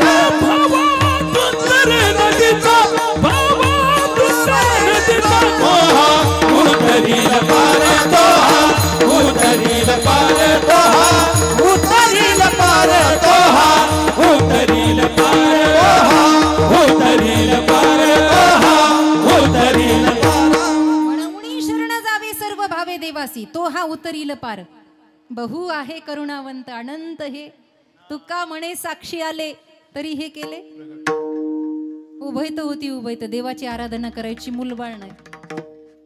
आणि मुलबाळ नाही म्हटल्यानंतर शिवाच्या आराधनेला लागले. ओम तत्पुरुषाय विद्मही महादेवाय धीमहि तन्नो रुद्र प्रचोदयात् आराधना करायची तासन तास. बराच काळ निघून गेला, संतती प्राप्ती झाली. आता एवढ्या नवसानं बाळ झालं म्हणल्यानंतर त्याचं बारसं चांगलं दणक्यामध्ये व्हावं. पूर्वीच्या काळामध्ये बारसं करायचं ठरलं की साधू संत यायचे, कुलगुरू यायचे.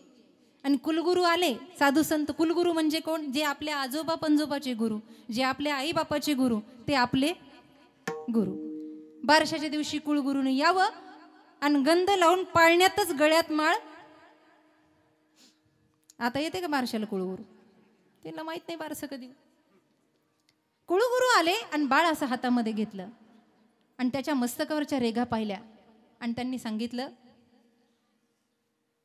5 वर्षाच्या आयु मर्यादेला याला महागंडांतर आहे. माणसाच्या आयुष्यात 3 गंडांतर असतात. गंडांतर म्हणजे पहिलं गंडांतर गेलं, दुसरं गेलं, तिसरं जात नाही. तिसरं माणसाला घेऊन जातं. म्हणून काही काही वेळेला माणसं म्हणतात मरता मरता वाचलो, हे जे आहे ते पहिलं गंडांतर. एकदा वाचलो पण मला वाटलं ह्या वेळेला जातो का काय, पण आता वाचलो, दुसरं गंडांतर. आणि तिसऱ्या वेळेला सांगायलाच उरत नाही, तिसरं गंडांतर. 3 गंडांतर प्रत्येकाच्या आयुष्यामध्ये राहतात. याला तिसरं गंडांतर वयाच्या 5व्या आयु मर्यादेला आहे.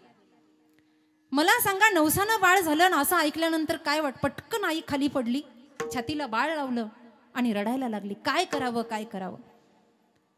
चतुर्थ आश्रमामध्ये बाळ जन्माला आलं आणि आता याच्या आयुष मर्यादेसाठी काय करावं, मृत्यू टाळावा, काय करावं. शिवाच्या समोर असं मांडलं, देवा तू दिलाय ना, तू सांभाळ. तेरा तुझको अर्पण क्या लागे मेरा. कधी जर संकट आलं ना, समाजाच्या समोर रडण्यापेक्षा देवाच्या समोर रडावं. कारण समाज रडून ऐकतो आणि हसून जगाला सांगतो, तो समाज आहे. देव ऐकतो आणि आपल्यासाठी धावून येतो. ऐका, देवाच्या त्या पिंडीवर वाहलं, तूच सांभाळ बाबा.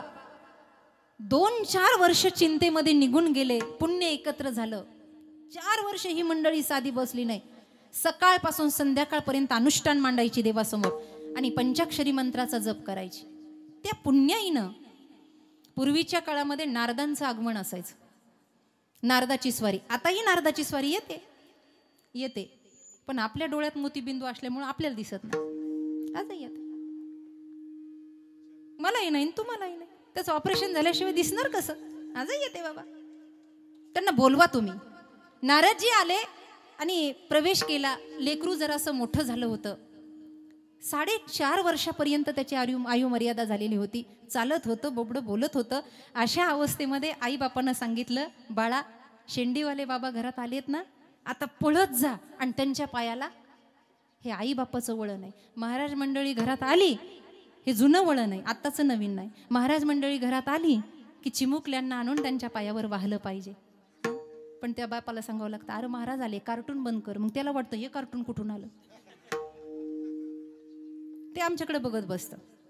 पायाला हात लावल्याबरोबर नारदजींनी कसलाच विचार केला नाही आणि आई वडिलाच्या समोर डोक्यावर हात ठेवून त्याला आशीर्वाद दिला. आयुष्यमान भव असं म्हणल्याबरोबर आई वडिलांनी नाचायला सुरुवात केली आनंदाच्या प्रवाहामध्ये.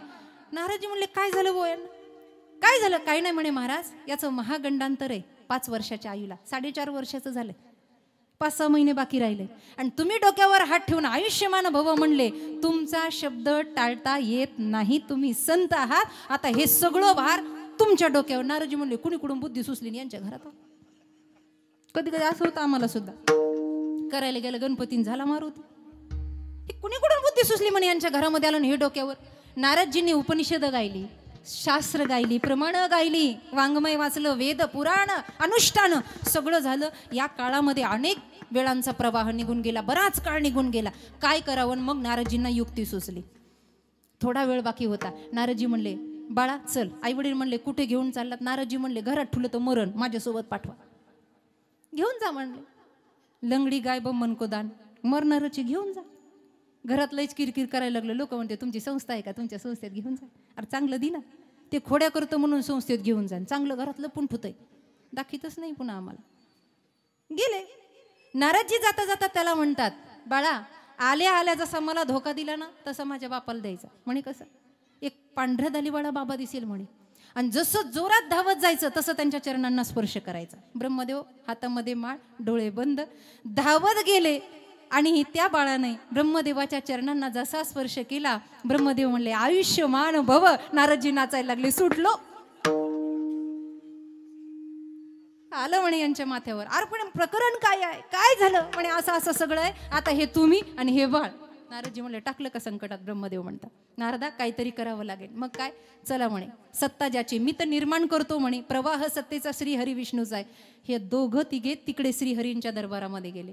आता श्रीहरीने त्यांची ही ध्यानधारणा सुरू होती. तेच वर्णन पुन्हा. ब्रह्मदेव म्हणले बाळा धावत जायचं आणि ते सापावर झोपले त्याच्या पायाला हात लावायचा. धावत गेले, चरण स्पर्श केला. श्रीहरीने सुद्धा आयुष्यमान भव. पुन्हा कोडं पडलं. ब्रह्मदेव आनंदी झाले, म्हणे आता आमच्या माथ्यावरचं तुमच्या माथ्यावर. अहो म्हणे मी जगाचं पालन पोषण करणार आहे, पण जगाचा महाकाळ वेगळा आहे, आता त्याच्याकडे जावं लागेल.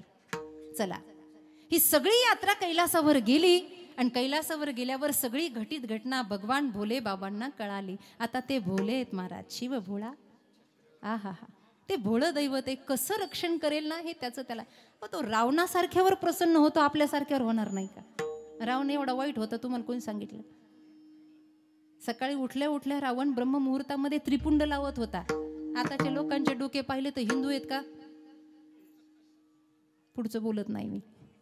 रावण आहे तो. सिरों को काट करी अपने किया जब होम रावण ने, सिरों को काट करी अपने किए जब होम रावण ने, किया सब राज दुनिया का, किया सब राज दुनिया का, दिलावरी हो ऐसा हो सदा शिव भोले भंडारी दिगंबरी, हो तो ऐसा, हो तो ऐसा, हो तो ऐसा हो.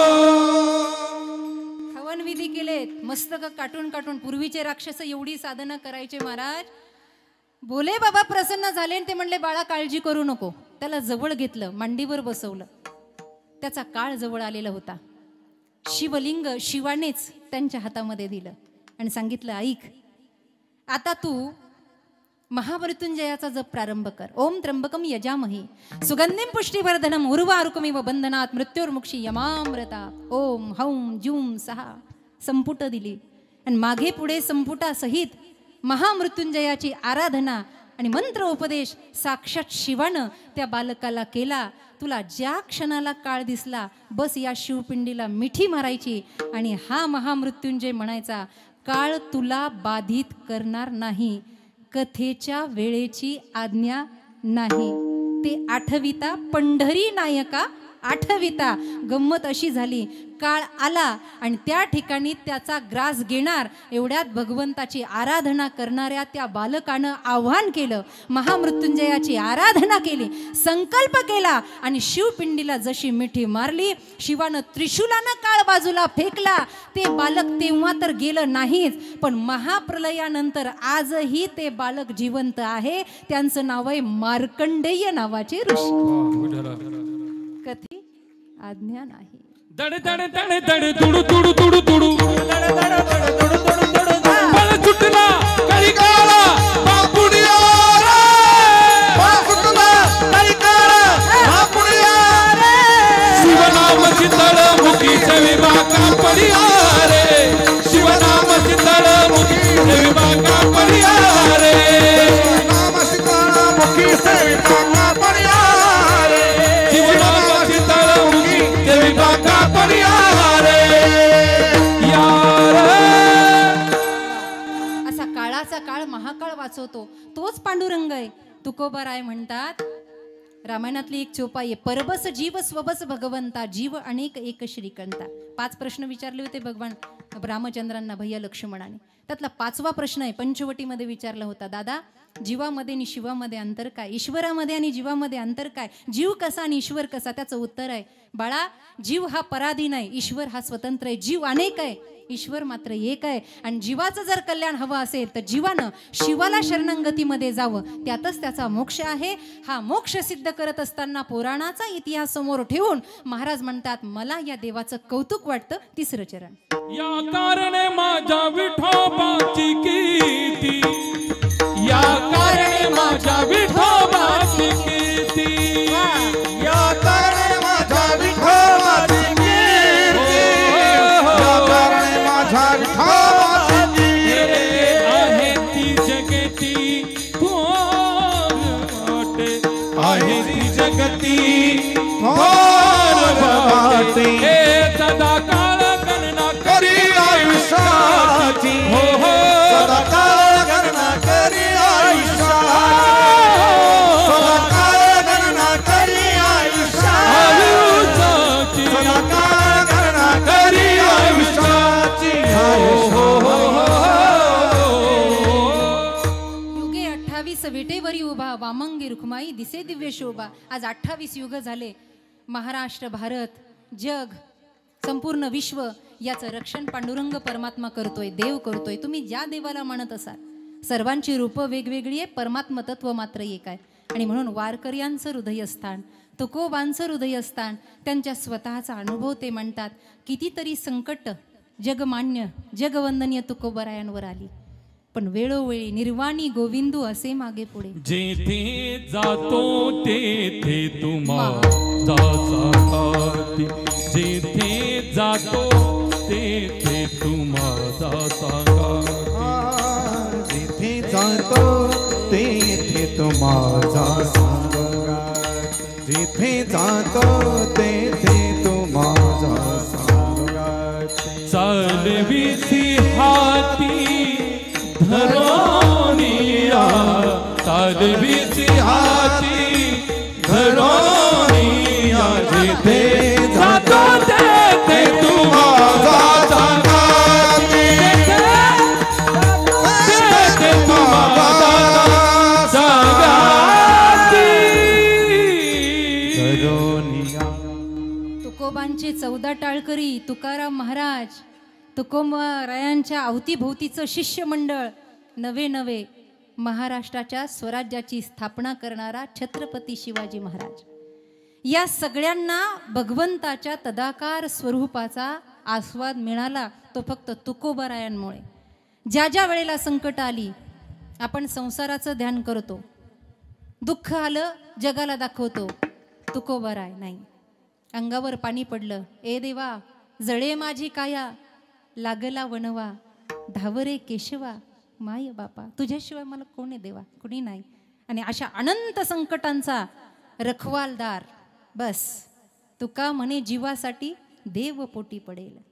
फक्त तुम्ही म्हणवणीला हो करा. भजनानंदात एवढे रमले. आणि तो आनंद तुकोबरायांनी, तोच प्रसाद आज वाटायला दिला. आज पुण्यस्मरण आहे आणि या पुण्यस्मरणाच्या निमित्तानं हा प्रसाद वाटण्यासाठी आळंदीवरून आलोय. फार मोठी विद्वत्ता नाही, काही येत नाही, गायची हवस आहे पण म्हणता येईना. पण तरी सुद्धा स्वामीजींची कृपा, माऊलींची कृपा, ही सगळी मंडळी आपल्या गावामध्ये येतात. एक प्रमाण मनाच्या कुपीत बसावं. इथे बसल्यावर डोकं जाग्यावर ठेवून मन, बुद्धी, चित्त, अहंकार. कारण का, जीवनाची साफल्यता फक्त याच्यातच आहे. जो आनंद संत फकीर करे वो आनंद नाही अमिरी में. जगामध्ये खोटं नाठा आनंद आपण चेहऱ्यावर दाखवतो. लोक भेटले ना, कसं काय चाललं, बरे, आतून एवढं फुटलेलं असतं पण सांगता येत नाही. झाकली मूठ 1.25 लाखाची, सांगायचं कुणाला. अमेरिकेहून एक आलं 50,000चा बूट पायात घालून आलं. 50,000चा बूट. जसं विमानातून उतरलं, लोक गेले. ग्रामीण भागातली लोक होती. दिनेश दादा ये म्हणले, बाळा ये. बाळू आला. बाळू असा ताट चालत आला. बाळू अरे बॅग तर लईच VIP येतं म्हणला. बॅगचं सोडा, नुसतं पायातलं 50,000चं. आणि गावात असा बोबाटा लवकर होतो.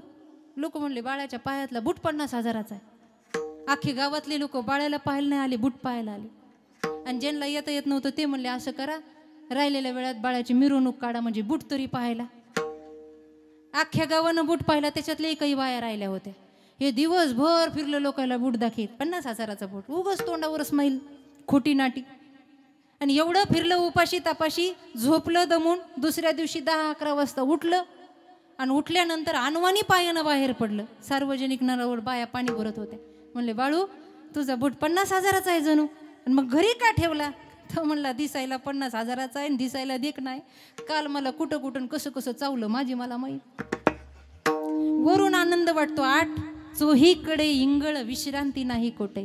पण हे परम सुख एका ठाई दडलं, आणि ते दडणारं सुख प्रगट गुह्य बोले ते माय ज्ञानेश्वरी आणि गाथ्याच्या रूपात जर प्रगट झालं असेल, त्याचा आनंद शेवटच्या चरणात सांगितला.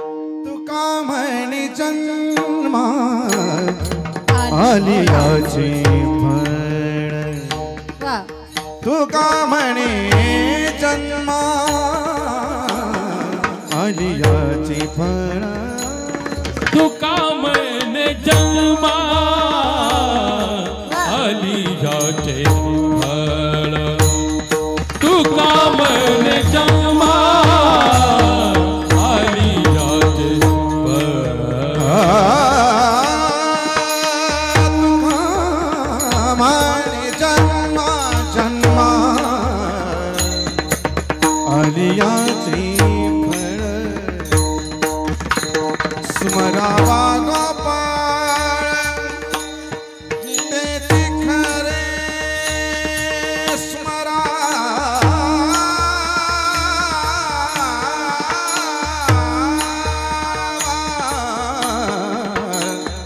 स्मरावा स्मरावा स्मरावा गोपाळ तेची खरे सदा काळ गणना करी आयुष्याची, सदा काळ गणना करी आयुष्या. कथेच्या वेळेची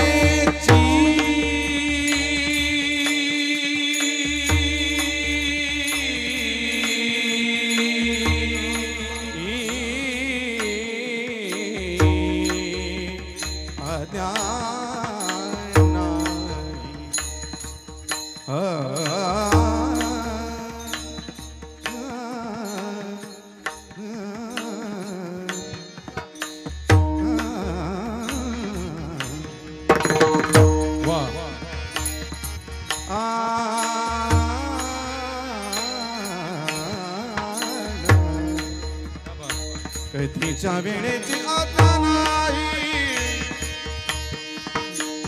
आज्ञा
घरी आयुष्याची सदा काळ गणना घरी आयुष्याच्या वेळेची आज्ञा नाही कथेच्या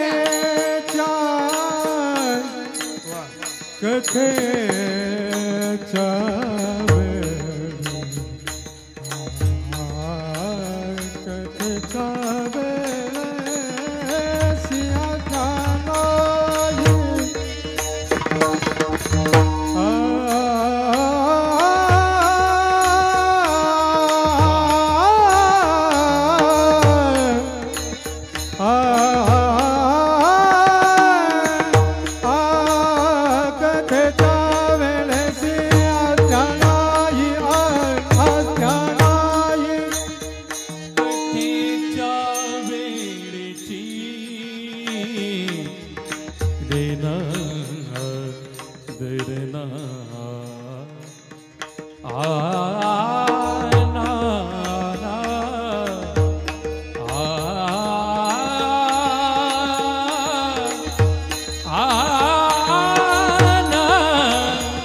जन्म आली याचे अरे आता तरी वाजवा ना जोरात. हेच फळ आहे. असं सुंदर गायन ऐकायला भेटतं, माऊलींच्या कुशीतलं पारायण भेटतं, चांगलं वादन ऐकायला भेटतं. हे सगळं हे जन्म आली याचे फळ आहे. संप्रदाय स्मरावा गोपाळ, कुठल्या तरी माध्यमातून भजन होतंय, कुठल्या तरी माध्यमातून सत्कर्म होतंय. आणि ऐका, आता जो परिवार आदरणीय कैलासवासी श्री विष्णूजी सुदर्शनजी बेलोटे, सूर्यभान बेलोटे यांचा हा संपूर्ण परिवार, त्यांच्या मातोश्री, त्यांच्या सुविद्य पत्नी आदरणीय कल्पनाबाई, त्यांचे भाऊ आहेत सुखदेवजी, भाऊजाई सुनीताताई, तसेच त्यांचे चिरंजीव राहुल दादा, धनंजय दादा, तसेच शिंदे परिवारातली योगिताताई, पूजा, स्नेहल, अंकिता, सिद्धेश्वर, शिवांश आणि देवांश, हा संपूर्ण परिवार आमचे अरुणदादा थोरात. वारकरी संप्रदाय, राजकारण, समाजकारण यामध्ये अग्रगण्य ज्यांचं नाव आहे, गावामध्ये सर्वांच्या सुखदुःखामध्ये ज्यांची साथ आहे, वारकरी संप्रदायामध्ये रुजणारं व्यक्तिमत्व, त्यांनी आज आम्हाला या ठिकाणी निमंत्रण दिलं. आईबाप हा काही माझ्या बोलण्याचा विषय नाही, पण एक सांगते, बाप जर समुद्रासारखा आहे, आकाशासारखं ममत्व आईच्या ठिकाणी प्रकट होतं. आणि आकाश आणि समुद्र याला कुंठित करता येत नाही. शब्दांची भाषा कुंठित होते आईबापाजवळ. घरदार सोडून आम्ही बाहेर आहोत, आम्ही आईबापाची सेवा करा असं तुम्हाला म्हणणं आमचं सार्थकी नाही. कदाचित तुमच्यासारखे हजारो लाखो आईबाप रोज भेटतात आम्हाला.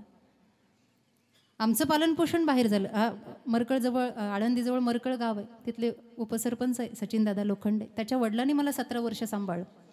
परिवारातला एकतरी सदस्य माझ्यासोबत असतो, त्याच्या वडिलाला जाऊन 2 वर्ष झाली आहेत. म्हणून आईबापांची सेवा करा आम्ही सांगणे नाही. आणि खास करून महाराष्ट्र आणि भारत हा आईबापाच्या सेवेवरून ओळखला जातो. भारतामध्ये श्रावणबाळ आणि महाराष्ट्रामध्ये भक्त पुंडलिक हे आईबापाच्या सेवेनं ओळखल्या जातात माईबाप. पण एकच सांगते, ज्या घरातला बाप गेला ना, टूट गई है माला मोती बिकर चले, 2 दिन रहकर साथ न जाने किधर चले, मिलन की दुनिया लेके चले थे आज भी रह के सपने, खोए खोए नैनों में है उजड़े उजड़े सपने. घरातला कुटुंब प्रमुख गेला, सगळं घर विखुरल्या जातं. आणि जगाच्या पाठीवर लेकीचा सगळ्यात लाडका असतो तो बाप. तुम्ही इथं बसलेले सगळे बाप आहेत, तुम्हाला आठवण असेल, कधीच बाप रडत नाही, पण पोरीच्या लग्नात रडल्याशिवाय राहत नाही. आणि म्हणून आज ताई आहे, घरातल्या सुनबाई आहेत, या घरामध्ये ज्या बहिणी आहेत, जे भाऊ आहेत, त्यांना एकच सांगते, ज्या वेळेला घरातले आईबाप जातात ना, काय करावं त्यांच्यासाठी, त्यांच्या प्रित्यर्थ काय करावं. जिवंतपणे आपण त्यांना सुख देऊ शकलो नाही देऊ शकलो माहीत नाही आपल्याला, पण निदान ते गेल्यावर भावाभावांचं प्रेम असावं, बहिणी बहिणींचं प्रेम असावं. ती इस्टेट, ते कागद, ते पत्र, हे काही सोबत येत नाही. आम्ही तर नेहमी सांगतो, बहिणींनी जेव्हा माहेराहून यावं ना, सासराहून यावं ना माहेराला, तेव्हा भाऊ पहिल्या पटकन त्याच्या तोंडावून हात फिरवावा. का माहिती आहे? कारण तिला तिच्या सासरी कदाचित आनंद घ्यायला भेटतो तिच्या पोराबाळात, पण तिचा भाऊ उघडा पडलेला असतो. आणि एक सांगू का, लहानपणी आपण आईबापाच्या समोर भांडणं केलेली असतात, तेव्हा आईबाप एकमेकाला म्हणत असतात, का गं आपण गेल्यावर हे कार्ट्यांचं कसं होईल. ज्या दिवशी ते जातात ना, त्या दिवशी आपण संकल्प करावा की आता तरी आपलं कुटुंब एक असावं ना, आता तरी आपण आनंदात राहावं, म्हणजे त्यांच्या आत्म्याला शांती प्राप्त. आदरणीय दादा कुणाचे आजोबा असतील, कुणाचे काका असतील, प्रेमानं राहिले आहेत, त्यांच्या स्वभावात जो कोणता चांगला गुण आहे जो तुम्हाला घेता येतो, आज प्रथम पुण्यस्मरण आहे. आणि ज्या वेळेला कुळा खानदानामध्ये एखादा देशाची सेवा करतो, साधू संतांची सेवा करतो, वारकऱ्याची, त्यावेळेला कुळा खानदानातल्या माणसांचा उद्धार होत असतो. म्हणून आम्ही नेहमी सांगतो, आई वडिलांच्या प्रित्यर्थ काहीतरी वाईट सोडायचं. 14व्या दिवशी ब्राह्मण काका सांगत असतं, काहीतरी सोडा. आमचे काही येडे चहा सोडते, पायात चपलं घालणं सोडतं, असं सोडत जाऊ नका. याने काय आईबापाचा उद्धार होतो. मला सोडायचं असेल तर आपल्या मनातला दरवर्षी एक वाईट गुण सोडून द्या. दुसऱ्याच्या धनावर वाईट नजर आहे, सोडून द्या. आणि करायचंच असेल तर काही नाही, अखंड वर्षभर ज्ञानेश्वरीचं पारायण करा, झाला जीव मोकळा. कारण वेद देती ग्वाही म्हणे ज्ञानाबाई आई. वेदानं ग्वाही दिली आहे हात वरती करून, आमचा ज्ञानदेव म्हणजे सगळ्यांची आई आहे. सगळ्या जगाचं दुःख दूर करणारी माऊलींची समाधी आहे. हा आमचा अनुभव आहे. तिथे डोकं लावलं ना की अनंत जन्मीचे विसरलं दुःख हे लोकांना पांडुरंगाजवळ होत असेल, मला माऊलींजवळ होतं. कारण का, जगाची दिशा दाखवणारी, जिचे पिढे बाळ प्राण तियेचा विकळ, ऐसा मातेचा स्वभाव, सूत्रदोरी एक जीव, ती आई आहे. म्हणून आज या परिवाराला एकच सांगणे, आज तुम्ही कीर्तन ठेवलं, या कीर्तनामधून जेवढं तुम्हाला चांगलं घेता येईल, मी फार विद्वान नाही, मी प्रारंभीच सांगितलं, पण जे महाराजांची प्रमाणं घेता येतील ते घ्या. मनामध्ये त्याचं आचरण करावं, वाणी शुद्ध ठेवावी, मन पवित्र ठेवावं. आणि असं जर आपल्याकडून घडलं तर ज्या कुळात आपण जन्माला आलो, जाणाऱ्या प्रत्येक व्यक्तीचा हिशोब आपल्या हातानं होतो आणि आपल्या हाताने त्याचा उद्धार होतो. म्हणून जी 2 मुलं त्यांनी या जगामध्ये वडिलांच्या नावानं जी आज ख्यात आहेत, समाजात काम करतायत, अशा दोन्हीही या भावंडांना एक सांगते की वडील गेल्यानंतर आपल्या संपूर्ण परिवाराला एकत्र कुटुंबामध्ये ठेवा. वाङ्मयाची, सुसंस्काराची शिकवण, वारकरी संप्रदायाची जोपासना, हे सगळं करा. ज्या दिवशी या 3.5 देहाचं पिंडदान होतं, काही आता पितृपक्ष चालू आहे, ब्राह्मणाकडे लोक जाता, म्हणता आमच्या घराला पितृदोष लागला. पितृदोष हा खरा आहे बरं. त्र्यंबकेश्वराला जाऊन त्रिपिंडी करतात, कालसर्पयोग करतात, ठीक आहे, तो कर्मकांडाचा विधी, त्याला नाकारता येणार नाही. पण एक साधा प्रश्न आहे, इथं सगळी बापं बसलेली माझी, एक साधा प्रश्न आहे, मला खरं सांगा, तुमच्या घराला जर पितृदोष असेल तर तुमचा बाप मुठभर तांदळासाठी उपाशी आहे का? तो मुठभर तांदळासाठी उपाशी नाही, तो उपाशी आहे तुमच्या संस्कारासाठी, तो उपाशी आहे तुमच्या चांगल्या कार्यासाठी, तो उपाशी आहे तुमच्या जगातल्या प्रेमासाठी. आणि ज्या दिवशी तुमच्या हातून होईल ना, ज्या दिवशी हे 3.5 हाताचं पिंड समाजाच्या आणि देशधर्माच्या कामाला येईल, त्या दिवशी आईबापाचं खरं पिंडदान होतं, त्याच्याशिवाय होत नाही. पण आज हा पिंडदानाचा विधी पार करत असताना, पुण्यस्मरण करत असताना वारकरी संप्रदायाच्या दंडकाप्रमाणे भजन करायचं. तत्पूर्वी माझी ही सर्व भावंड, आदरणीय महेशदादा असतील, आदरणीय जगदाळे आबा असतील, आमचा विठ्ठलदादा, तोही तेलंगणाहून आळंदीमध्ये आलाय शिक्षण घेऊन, आज तोही 8-9 वर्ष झाले आमच्यासोबत आहे. अरुण दादा, माझी सर्व वडीलधारी मंडळी, भावंड, हार्मोनियम वादक, आमचे दिनेश दादा, आमचा सचिन दादा, इकडची सगळी चोपदारासहित, विन्हेकरी सहित सर्व मंडळी, आपल्या सर्वांना, आपल्या सर्वांसाठी देवाला प्रार्थना करते. सर्वे भवन्तु सुखिनः, सर्वे सन्तु निरामय, सर्वे भद्राणु पश्यन्ति, मा कश्चित् दुःखम् आप्नुयात्. विठोबा रघुमाई, विठोबाय रखुमाई, जय विठोबा रघुमाई, टाळी वाजू द्या. विठोबाय रखुमाई, विठोबा रघुमाई, रखुमाई, विठोबा रघुमाई, रखुमाई, विठोबा रघुमाई, जय विठोबा रघुमाई, विठोबा.